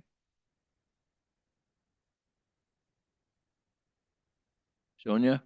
Well, a couple of things. One is that ad hoc committees are formed when the board feels that they need additional assistance on certain projects or programs. That's what an ad hoc committee is. The attorney has spent he spends a great deal of time during orientation explaining about committees and the difference between a standing committee and an ad hoc committee and their responsibilities. It is not up to the committee to tell the board what they're going to do. It is up to the board to identify that we need this committee, and then we tell that committee what we need it to do.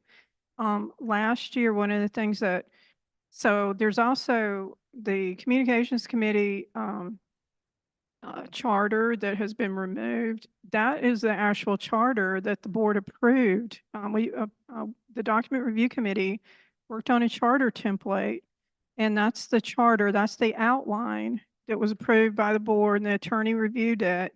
So in any ad hoc committee should, unless we're going to vote for a whole new, charter template, it should follow the one that document review put forward and was approved last year.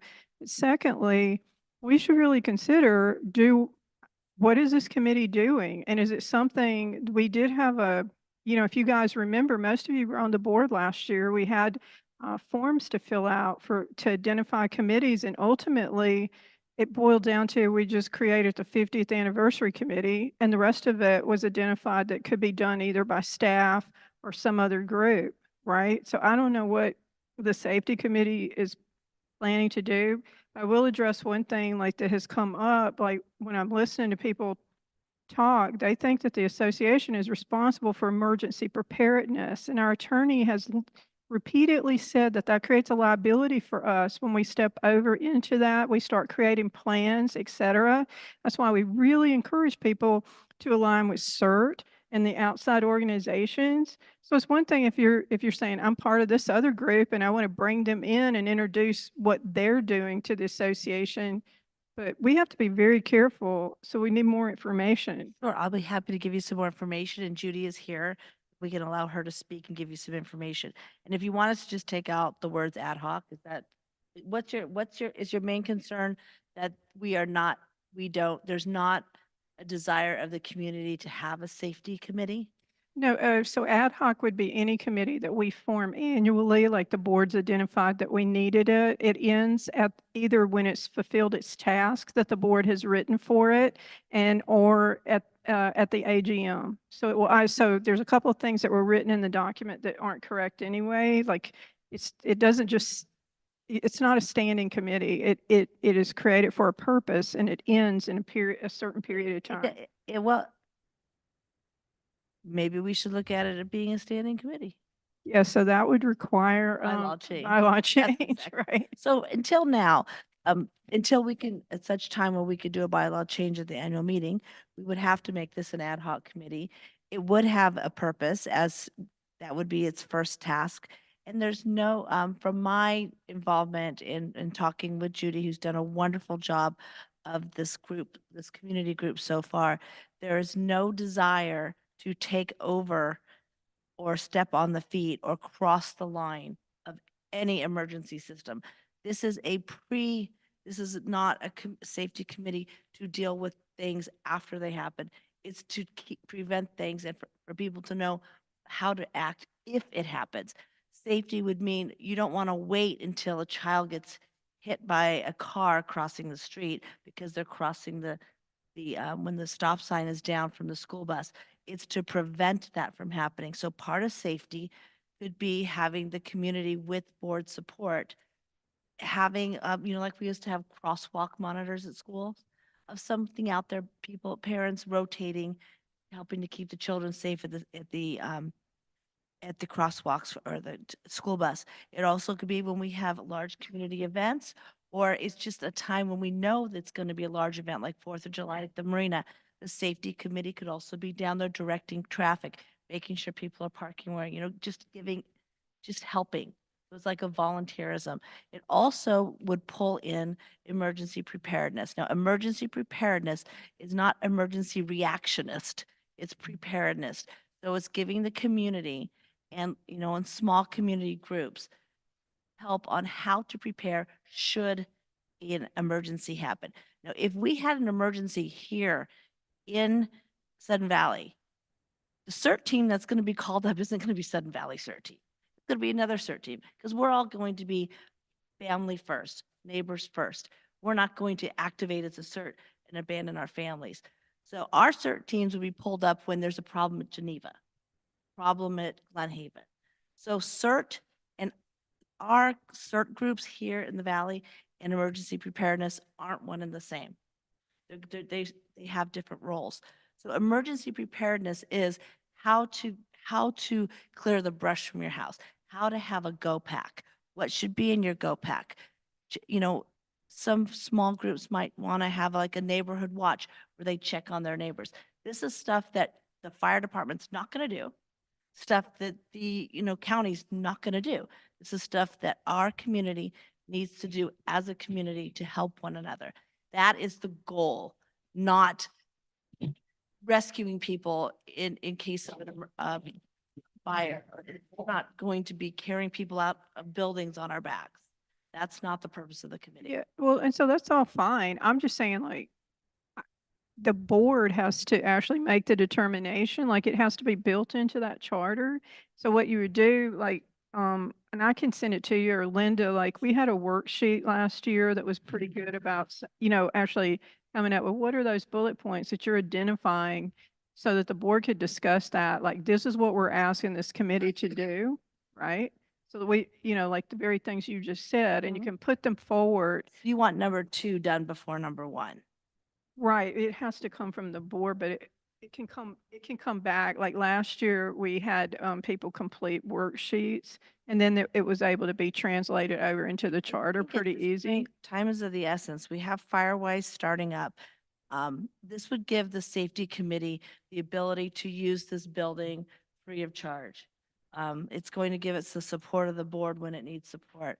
I think it's very, very important. Whatever we have to do, we can rearrange the order, but we need to get the safety committee. I think it's supported by many of the people here. And I think it's very important that the board has taken this long to get it done. This should have been done last year.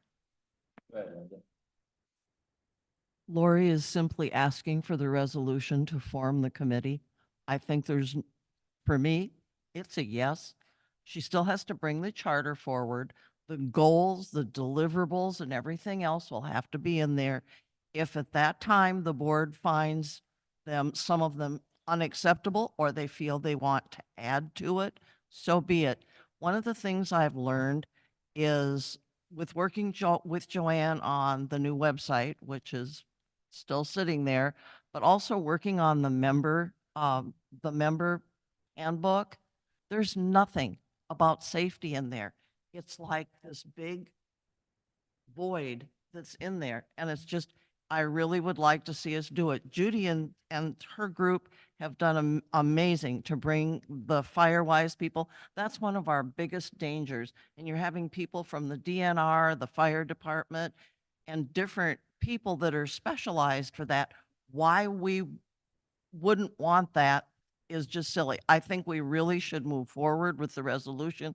Let Lori work with other people, develop the charter, and then deal with the charter, just like we've managed to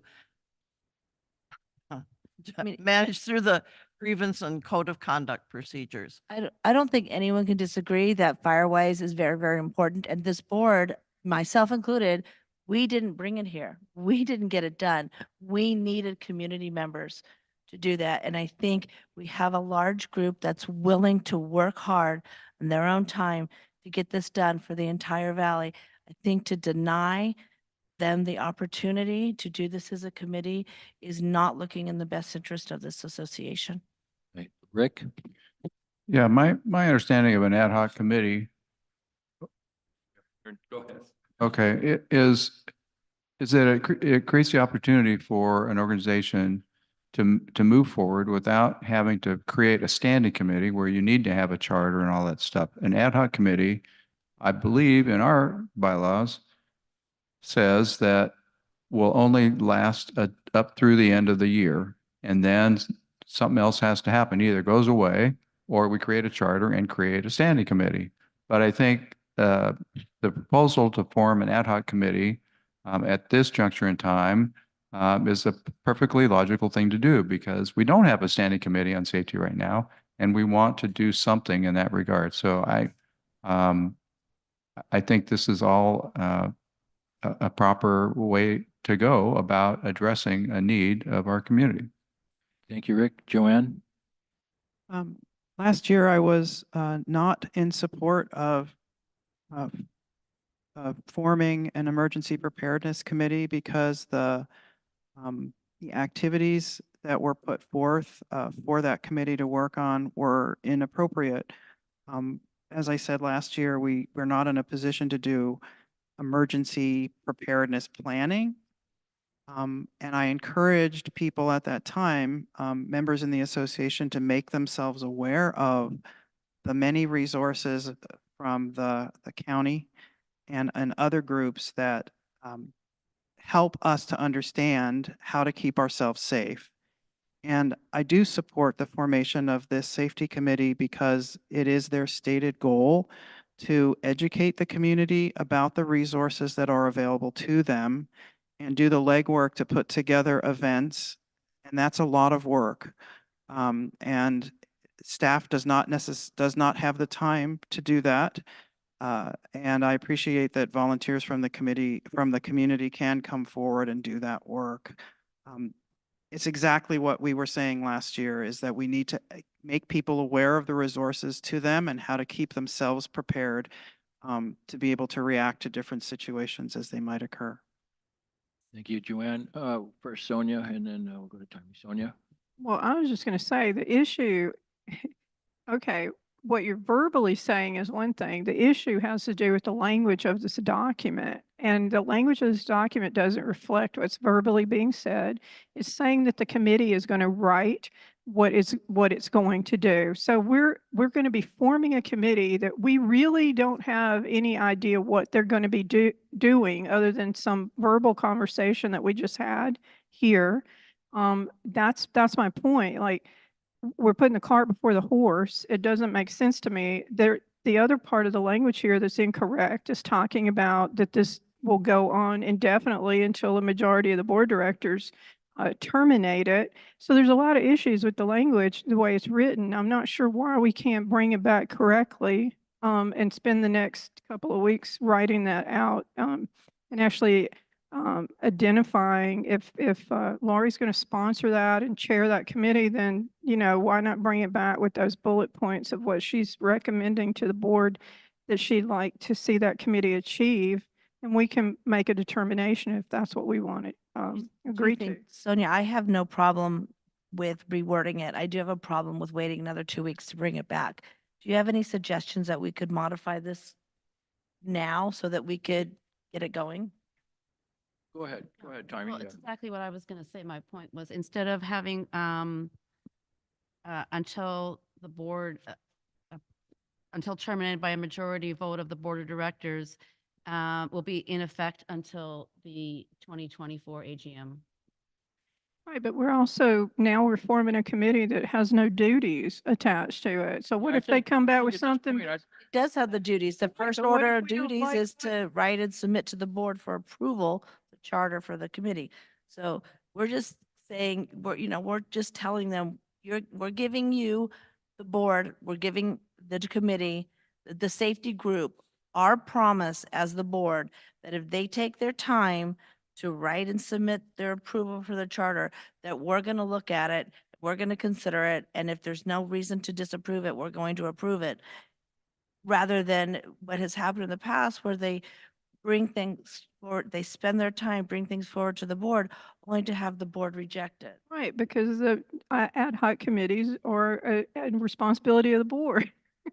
But the board has not taken responsibility for this.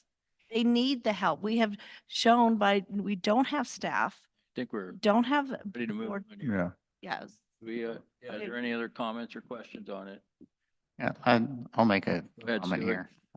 And I'm taking everybody's side. Um, So, I agree with Sonia, the language is not right, but I agree with Lori and Timmy and everybody else that we need to get this going. So the language is putting the cart in front of the horse. So really what it should say is that whoever the designated board member, if it's Lori or whatever the case may be, is going to work with the committee to form the charter. Okay. And I think that solves the problem. And Just change the first order of business. well, and the also the ending date thing needs to be Yeah. changed, but Okay, well, we'll just take the schedule, we'll just take Number 3 can just. in effect until, okay. does that address your concern, Sonia? And for number 2, just being the first order of business will be for the committee chairs and the committee to write and submit to the board for the approval of the charter of for the committee. Yeah, Just add. something to that effect. No, I think I do have it. I do hear what like Sonia's saying. The first number one you have on here, the board approves the formation of the ad hoc safety committee without knowing everything about it yet. So I thought your idea tonight was you wanted to get started on that. You're going to bring us what your charter is going to be, your deliverables, and then we would approve it. So is it So possible? like you'd get started on it is fine. I think that's cool, in my own opinion, but then you would bring it back to us and say, this is everything that we're providing for you. And are you guys approve this committee then at that point? Am I thinking about it wrong? See, what's really weird when I look at I'm looking at communications now, is this is a combination of a resolution and a charter.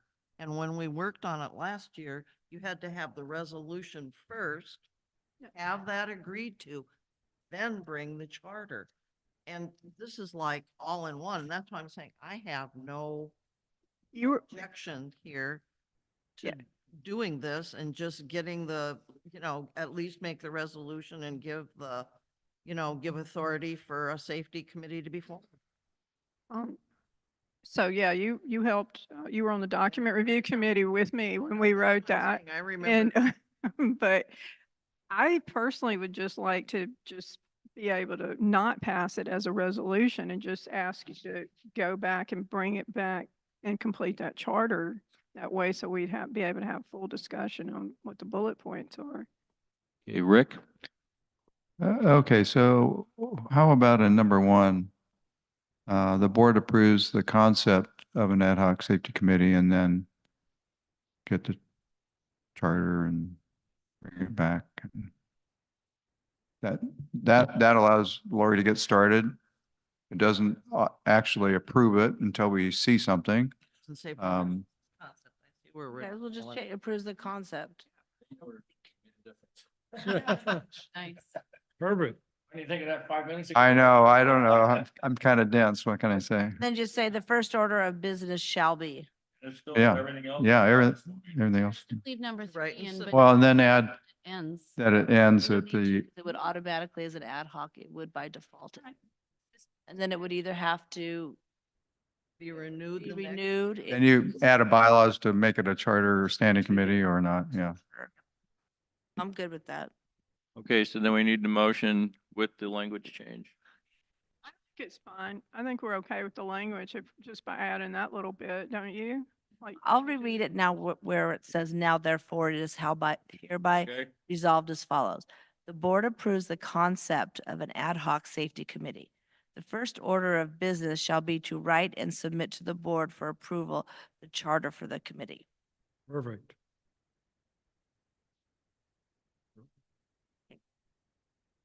Anyone second? I'll second. who Second. seconded? I'll second it. Timmy for the second. All in favor of the motion with the approved language change? That is unanimous. teamwork. Okay, continuing on, we struck 9B, and we're going to move to 9C. It's the approval request of reserve study contract. And that's Joanne?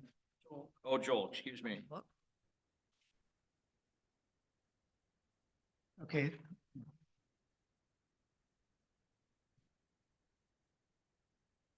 Very good, Joel. Thank you. Short and sweet. You have to. That pass? All right. Unanimous? Okay, so this is just for the annual renewal of our reserve study through Smart Property. And okay, so the good thing about this year is just like last year. So in 2022, we did a level 1 reserve study, full on-site visit. And so for 2023 and 2024, that means we're only required to do a level 3 reserve study, which is just a reserve study update. So that's what we're going to be, that's what I'm asking for approval for this year for 2024. And so we started, like I said, in 2022, the board voted to accept the Smart Property RFP for a 3-year term. And so this is basically just the 3rd annual renewal. And this year is a level 3. And the amount is, this is a single invoice, $5,104.68. And this comprises surf rows and mailboxes, all 3 studies. Any questions or comments? All right, hearing none. Oh, we got one from Linda. Just so 2026 will, 2026 will be our next level 1. Actually a level 2. So level 2 is just a regular site. I mean, it's an on-site visit by a reserve studies professional. I guess the reason I'm asking is we've had the Welcome Center, and currently the only 2 components in the reserve study are the HVAC that we approved and painting that's supposed to happen next year, I believe. And I'm saying, if he doesn't come and do a 1, exactly when are we going to get components that are components of the Welcome Center entered into the reserve study like the other facilities that we have? Well, we can, like during the level 3, we can put any component we want into it. If Mike gives me, if he gets bids or whatever, we can always add components to like. Okay. So it's 2025, not 2026 that we do a level 1. Level 2, 2025, level 2. Studies are. So it says here. Yeah. After their, Yeah. like, But last year we- we did a 2024 study. Yeah, it's so Oh, I see what technically, you're yeah, saying. when we do Sorry, the I'm res- thinking the actual, Yeah. literally the year, that's what. like the reserve study looks ahead. So basically when we do the reserve study 2024 is for the 2025 budget season. Right, I was just or thinking, so 2025. next year though, they'll be on site. And just to address that though, the stuff that is in the reserve study, it has been reviewed. So the Welcome Center, it had, commercial inspector come in, but when we purchased it. And so the items that were in the reserve study are the things that were identified that would come up.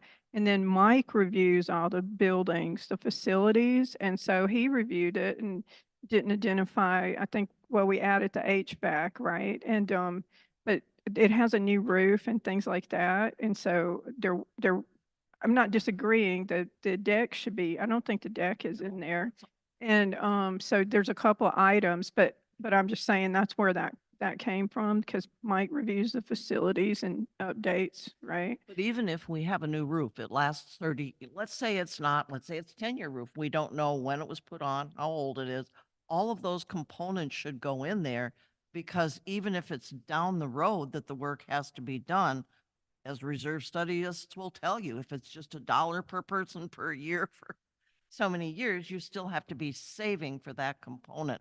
And we are missing those components.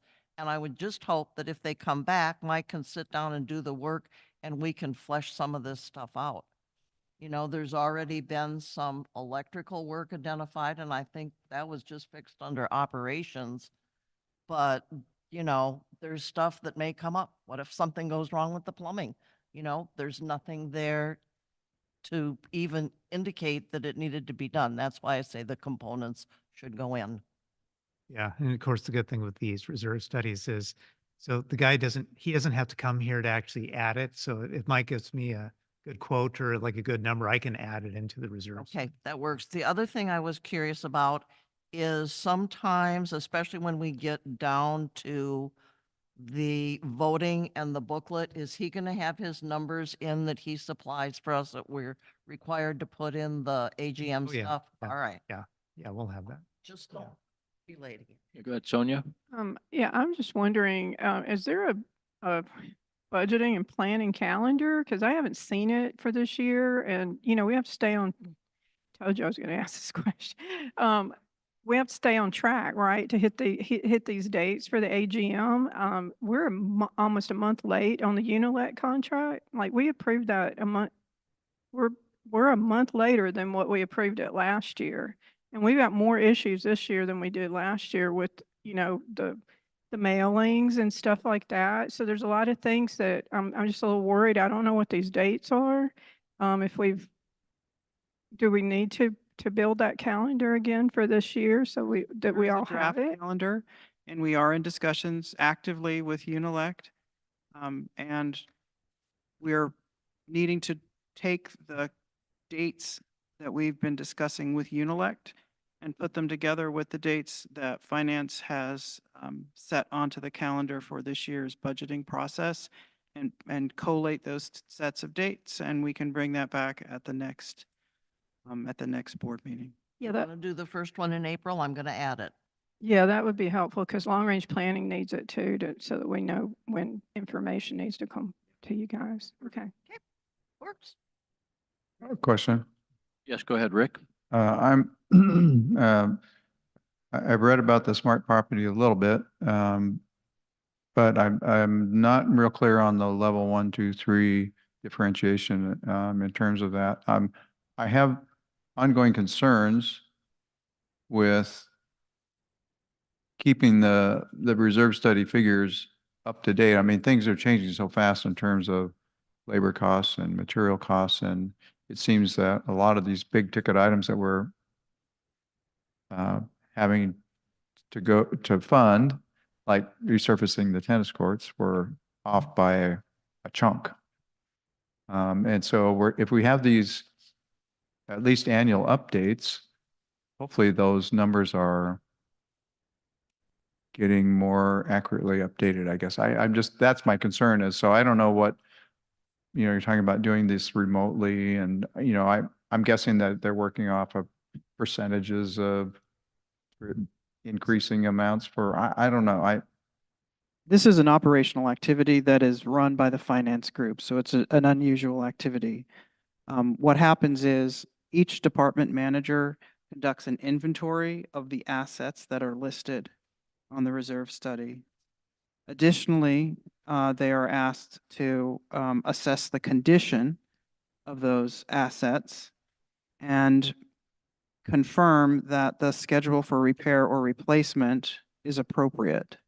So every single year, the department managers go into that study and look at every single line item. Now, when you have a big ticket item like the marina docks, for example, no single expert is going to be able to sit down on the back of an envelope and figure out what the replacement cost is. So there's a methodology for taking paid costs for repairs or improvements that we make and then updating it every year. But it is absolutely necessary to take into account current market pricing and current experience. So we have another set of tennis courts, and I can tell you that we will very certainly take the estimate we had for the rec corridor tennis courts and apply that to the eventual resurfacing of the marina tennis courts wherever that occurs in the schedule. But the prices of labor have been escalating significantly. More importantly, the price of supplies, right? Materials for doing construction and repair have been very unpredictable and in many cases unavailable. Supply chain issues as well as inflationary issues for the kinds of things that Sudden Valley consumes, which is why this budgeting season will be very important because we are seeing many of our requests for bids coming back significantly higher than we anticipated in our budgeting process. So, but that's how it works. That's the process. So, And it's brought forward to the board as a completed set of tasks, but many, many people have input to it as it occurs. Okay, so I guess I misunderstood that. A lot of this is coming from us and our staff, and I don't doubt that they're doing their due diligence. I was hoping, I guess, that this third party was conferring some supporting documentation or another look at it or something to to affirm that So what, that we're on the right track. so the reserve specialist is, he's certified, he's licensed, and what he does is he does, use software and a set of numbers that are, through the building industry, that are, they drill down to the, zip code to estimate this pricing. And so, it's just, again, some of this, just over the last year has, this was a company that we went with 2 years ago. He came on site for that very reason, because and the system that he uses, this software, is pretty robust. And what it does is it'll allow Joel and our accounting department that they can update all the time, like in real time.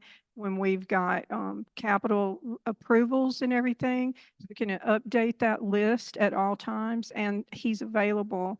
But for instance, when he was on site, he's the one that identified that we didn't put money aside for the golf cart paths, right? When he comes out and he makes a site survey, he was out here. Well, unfortunately, he picked up COVID while he was here, but he was here for over a week, right? A week and a half on site, going through everything. And so he does do that. But the issue that you're talking about, that's an updated, thing through the building industry and that industry specifically of reserve specialists, where those are supposed to be really, really accurate numbers. It's just, unfortunately, we've encountered that there's a lot of surprises this last year. Yeah, Sorry to take you down this rabbit hole. I was just going to say, you could think of like kind of, so in 2022, we had the level one, meaning during fiscal year 2022. So level one is where they started the whole study, but Inventory. scratch, Yeah. basically. They come over here and look at, it'd kind of be like, if we just use this barn, this is all we have, Then they'd come out and take a look at the barn and take a look at engineering estimates and stuff like that and build a reserve study for the barn. So since they did that in first year, that means for the next 2 years, basically, he's dealing with updates. What did we do to the barn since then, so to speak? Yep. And then the reserve study gets refreshed. But then the year after that, meaning like on the first year at level one, second year at level 3 update, third year at level 3 update. But then on the fourth year, then he'll come back. This guy, would come back and do another site inspection, on-site inspection. So I guess you could. But he's always got the Right. skeleton Yeah, format. yeah. You just got to update the lines. Yeah. Yeah. Okay. Thank you. So, yeah. Linda? We've had lots of different reserve specialists. Swint, I think, was the Yeah, one that we was had before Smart Properties. There are at least 2 other different ones that have done reserve studies for us that I know of, that I'm aware of. And basically, some of the numbers, they're spot on. And others, it's like, you don't know where they got them. They're like, how did they get this number? Yeah. It's just, and it's like, that's the whole question. That's scary. They use all of their magic formulas and everything, but it's something that you see consistently with different reserve specialists. Yeah. Any other comments, questions? Is this master list of level one, is that list available to view? Oh, yeah, actually, if you Okay. went to the last budget document, which is, I think that's still online, the entire SURF, Okay. like listing is there and the roads listing is there as well. Plus the reserve study is, Yeah, and all the all the reserve reserve studies are there online too. as well. It's got all the items that Oh, they're, yeah. it's got the numbers for. Yeah, Mhm. actually, Okay. basically, if you went to our website and those buttons up at the top, so if you clicked on resident resources Mm-hmm. and then scroll down towards the bottom of that, you'd see all the reserve studies. Okay. Thank you very much. Yeah. Any additional questions or comments? I gotta catch up. Okay, hearing none. The motion on the table is that the Board of Directors accepts the 2024 Consolidated Level 3 Reserve Study Update Proposal invoice from Smart Property for $5,104.68 to be paid for from out of operations to immediately begin the Level 3 Reserve Study process. Second. All in favor? Okay, that's unanimous.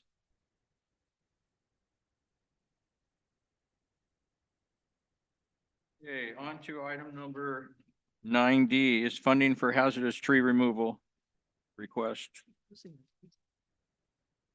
Yeah, I handed out, I have a couple more copies if people have lost it. Awesome. So the purpose of this is to inform the Board of Directors of the amount spent year-to-date on removal of hazardous trees and request authorization for additional funding from UDR to cover additional expenditure in this category.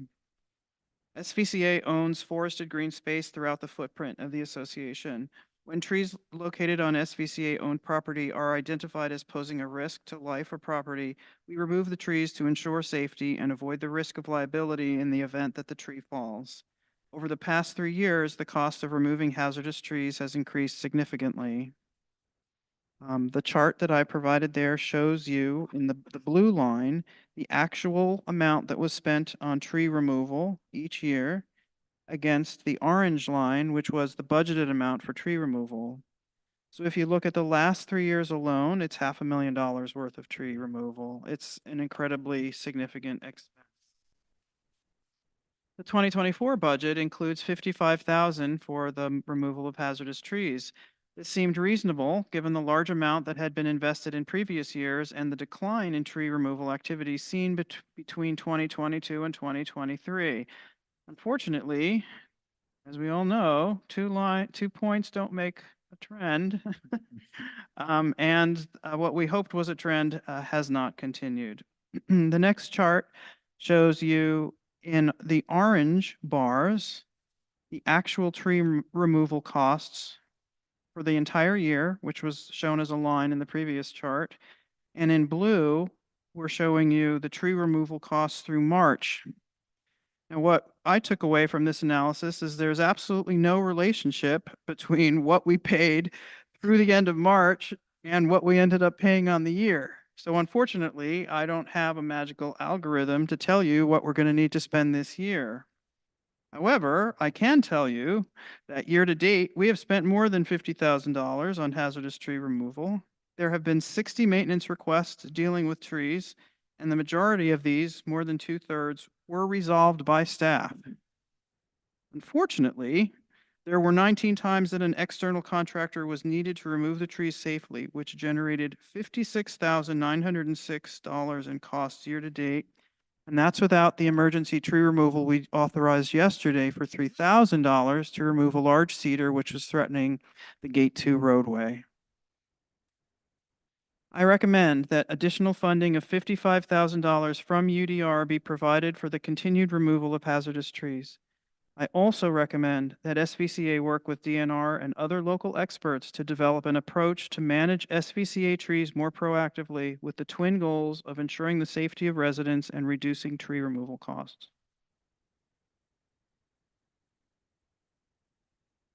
Any questions or comments on that? We'll start with Sonia. Sure. Well, I think this is a misrepresentation as to what really has occurred over the last several years, because the reason that there's been more money being spent is because we became more proactive.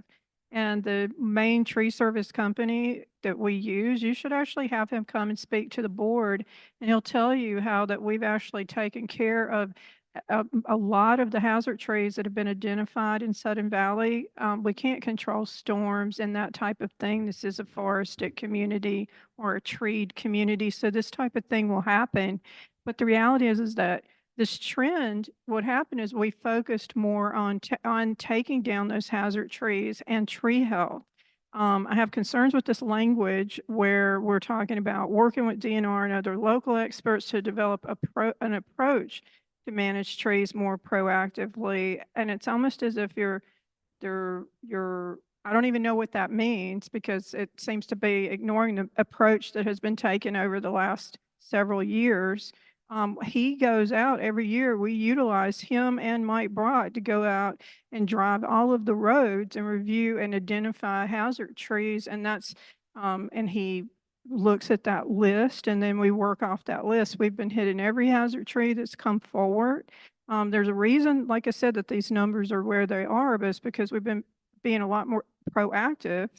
And, um, and, so I'm a little concerned about the way this proposal, you read a proposal, but then there's an emotion, but there's a thing behind it that isn't inside the motion. And I'm not comfortable with saying, let's do this DNR, because based on conversations I've had with you, it's hearkening back to when this former GM that comes in here and dictates his old way of doing things, he wanted to harvest our trees. And my conversation has been that there's some consideration to start harvesting trees again. You can't harvest trees within this association. They spent over $80,000 in 2017 to try to bring in a forest management company to try to convince the association to harvest our trees. That company actually said, do not do that. That's a danger to this association. The problem has to do with education. A lot of people come here from California. They think they're supposed to clean all of the underbrush and the understory of our trees. And by doing that, you're drying out the Pacific Northwest. They're creating more of a fire hazard. They need to understand that those ferns and everything are there for a reason. The downed trees are there for a reason. The county requires that. So my concern isn't about moving to 55,000. My concern is what's the plan behind it? The procedure that is in place around hazardous trees has two components. The primary component that I have seen used in the year and a half that I've worked here has been when someone identifies a tree as a potential hazard, we first identify if it's on Sudden Valley common property.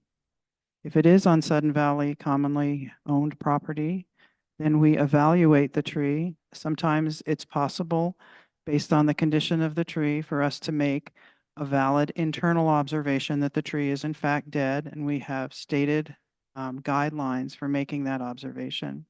Sometimes it's not possible, based on the apparent condition of the tree, for an amateur to make an assessment. And in most cases, practically speaking, we have professionals evaluate the tree to determine whether they are indeed a hazard. Most of the trees that we have evaluated are deemed to be a hazard, and some of this is related to the age of the forest and certainly the weather conditions that we've experienced over the last few years. It's costly to remove trees in the situations where we find them because we have houses and people living in the trees. And so when a tree is damaged and unhealthy and has the potential to fall down, often it also has the potential to hit property and damage it or people and hurt them. So in those instances where a tree is deemed to be hazardous based on our procedure, then we do pay for the removal of that tree, as I mentioned here. The other part of the procedure that Sonia mentioned is when we randomly drive through and attempt to identify hazardous trees ourselves, and then we remove them singly. At the current rate, with the current number of trees that we have, and if you drive around, we could continue to see escalating costs in this area. And that would take a large portion of our available operational budget to manage. And so I do think that it is appropriate to work with experts to see if there is another way to approach it. That's literally all I'm saying here. We have a process. It does have a proactive component, which we try to make time to work on. But the majority of work that we do around trees is generated by individuals identifying that a specific tree, is somehow threatening their property, and then we go out and we evaluate it. There have been a lot of tree requests and a lot of trees falling down. We had 20 inches of rain this year between January and the end of March compared to last year's 12.5.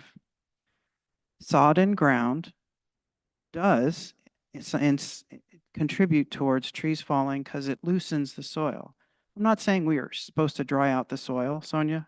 So before you start saying that again, I get it. We have an ecosystem and it works a certain way.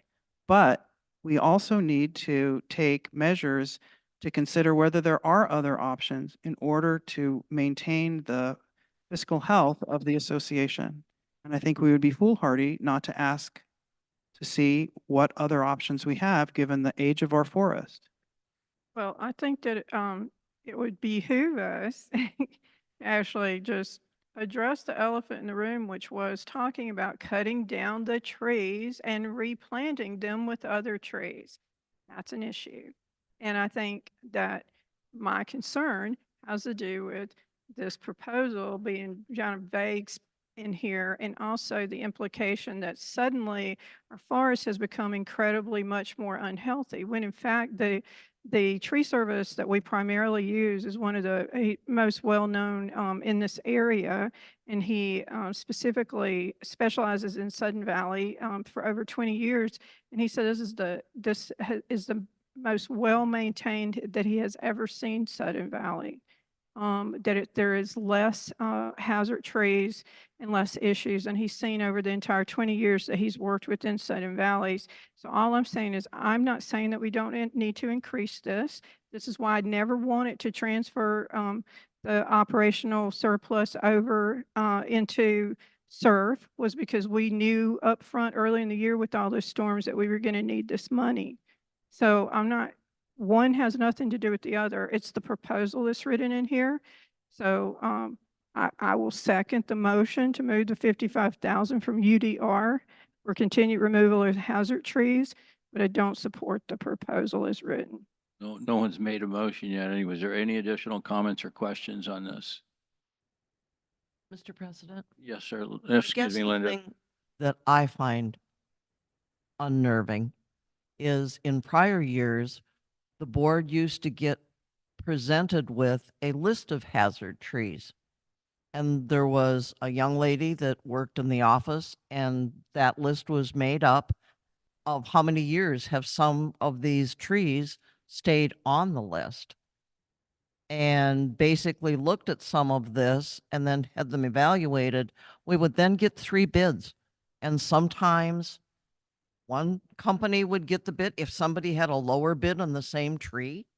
If it's just taking it down, we don't see that anymore. The only thing I see are checks that I sign, sometimes for huge amounts of money. And I really wish we could somehow get back to that. Take a look. How long have some of these trees been reported and are still standing? There was a UDR that stayed open for a long time, and it was the last time that we did a list where there was like $8,000 of it left because they'd never cleared those trees. And that rolls into what Sonia's talking about. But that was like 2-3 years before they were actually, somebody could say, yeah, they finally were taken down. I'd like to see us get back to that and taking a look at that, and maybe we can save some money. We don't know that until we try doing it that way, other than I understand if there's a hazard tree in gate 2, you know what? Yeah, people can't drive under it, but can we do a better job of looking at the overall trees? That's all. The only trees that we remove without sending them out to bid are ones that are deemed an immediate hazard. The next breath of wind or the next, breaking of a branch on a hung up tree is going to cause it to fall. And so we take immediate action to remove those because they present an immediate danger. I couldn't agree more that identifying trees that we think might fall and getting them out to bid is a good idea. But I'd just like to say further that what I think about how to manage a forest doesn't matter one whit, because I am not an expert on forests. I'm proposing to ask experts on forests and not necessarily the guy that we're paying to remove the trees as an expert, although he is an expert and I respect his opinion. But I think it's good to get other people's opinions who are experts in that area to confirm that we're doing the right thing. It would be irresponsible to spend this much amount of money and not question it. And that's all I'm saying. I'm not a tree expert. I live on 20 acres of timber and I manage my own timber in my own way. And I hope that a tree never comes down and kills my cabin in the middle of the night. But I myself am not a tree expert. And I don't see any tree experts sitting around this table. So bringing experts in to tell us about it seems like a good plan. Any additional comments?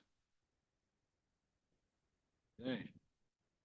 So currently, the motion on the table is moved that the SVCA Board of Directors approve the additional funding of $55,000 from the UDR for the continued removal of hazardous trees during the remainder of 2024. Second. Linda.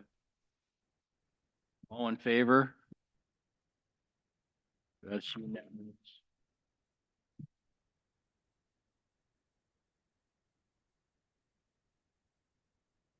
All right, moving on to item number 9E. It's it's going to be the appointment of a long-range planning committee member. So Sonia. I'd like to ask the board to approve Joshua Bowens as the newest member of the Long Range Planning Committee. Joshua Bowens. Oh, really?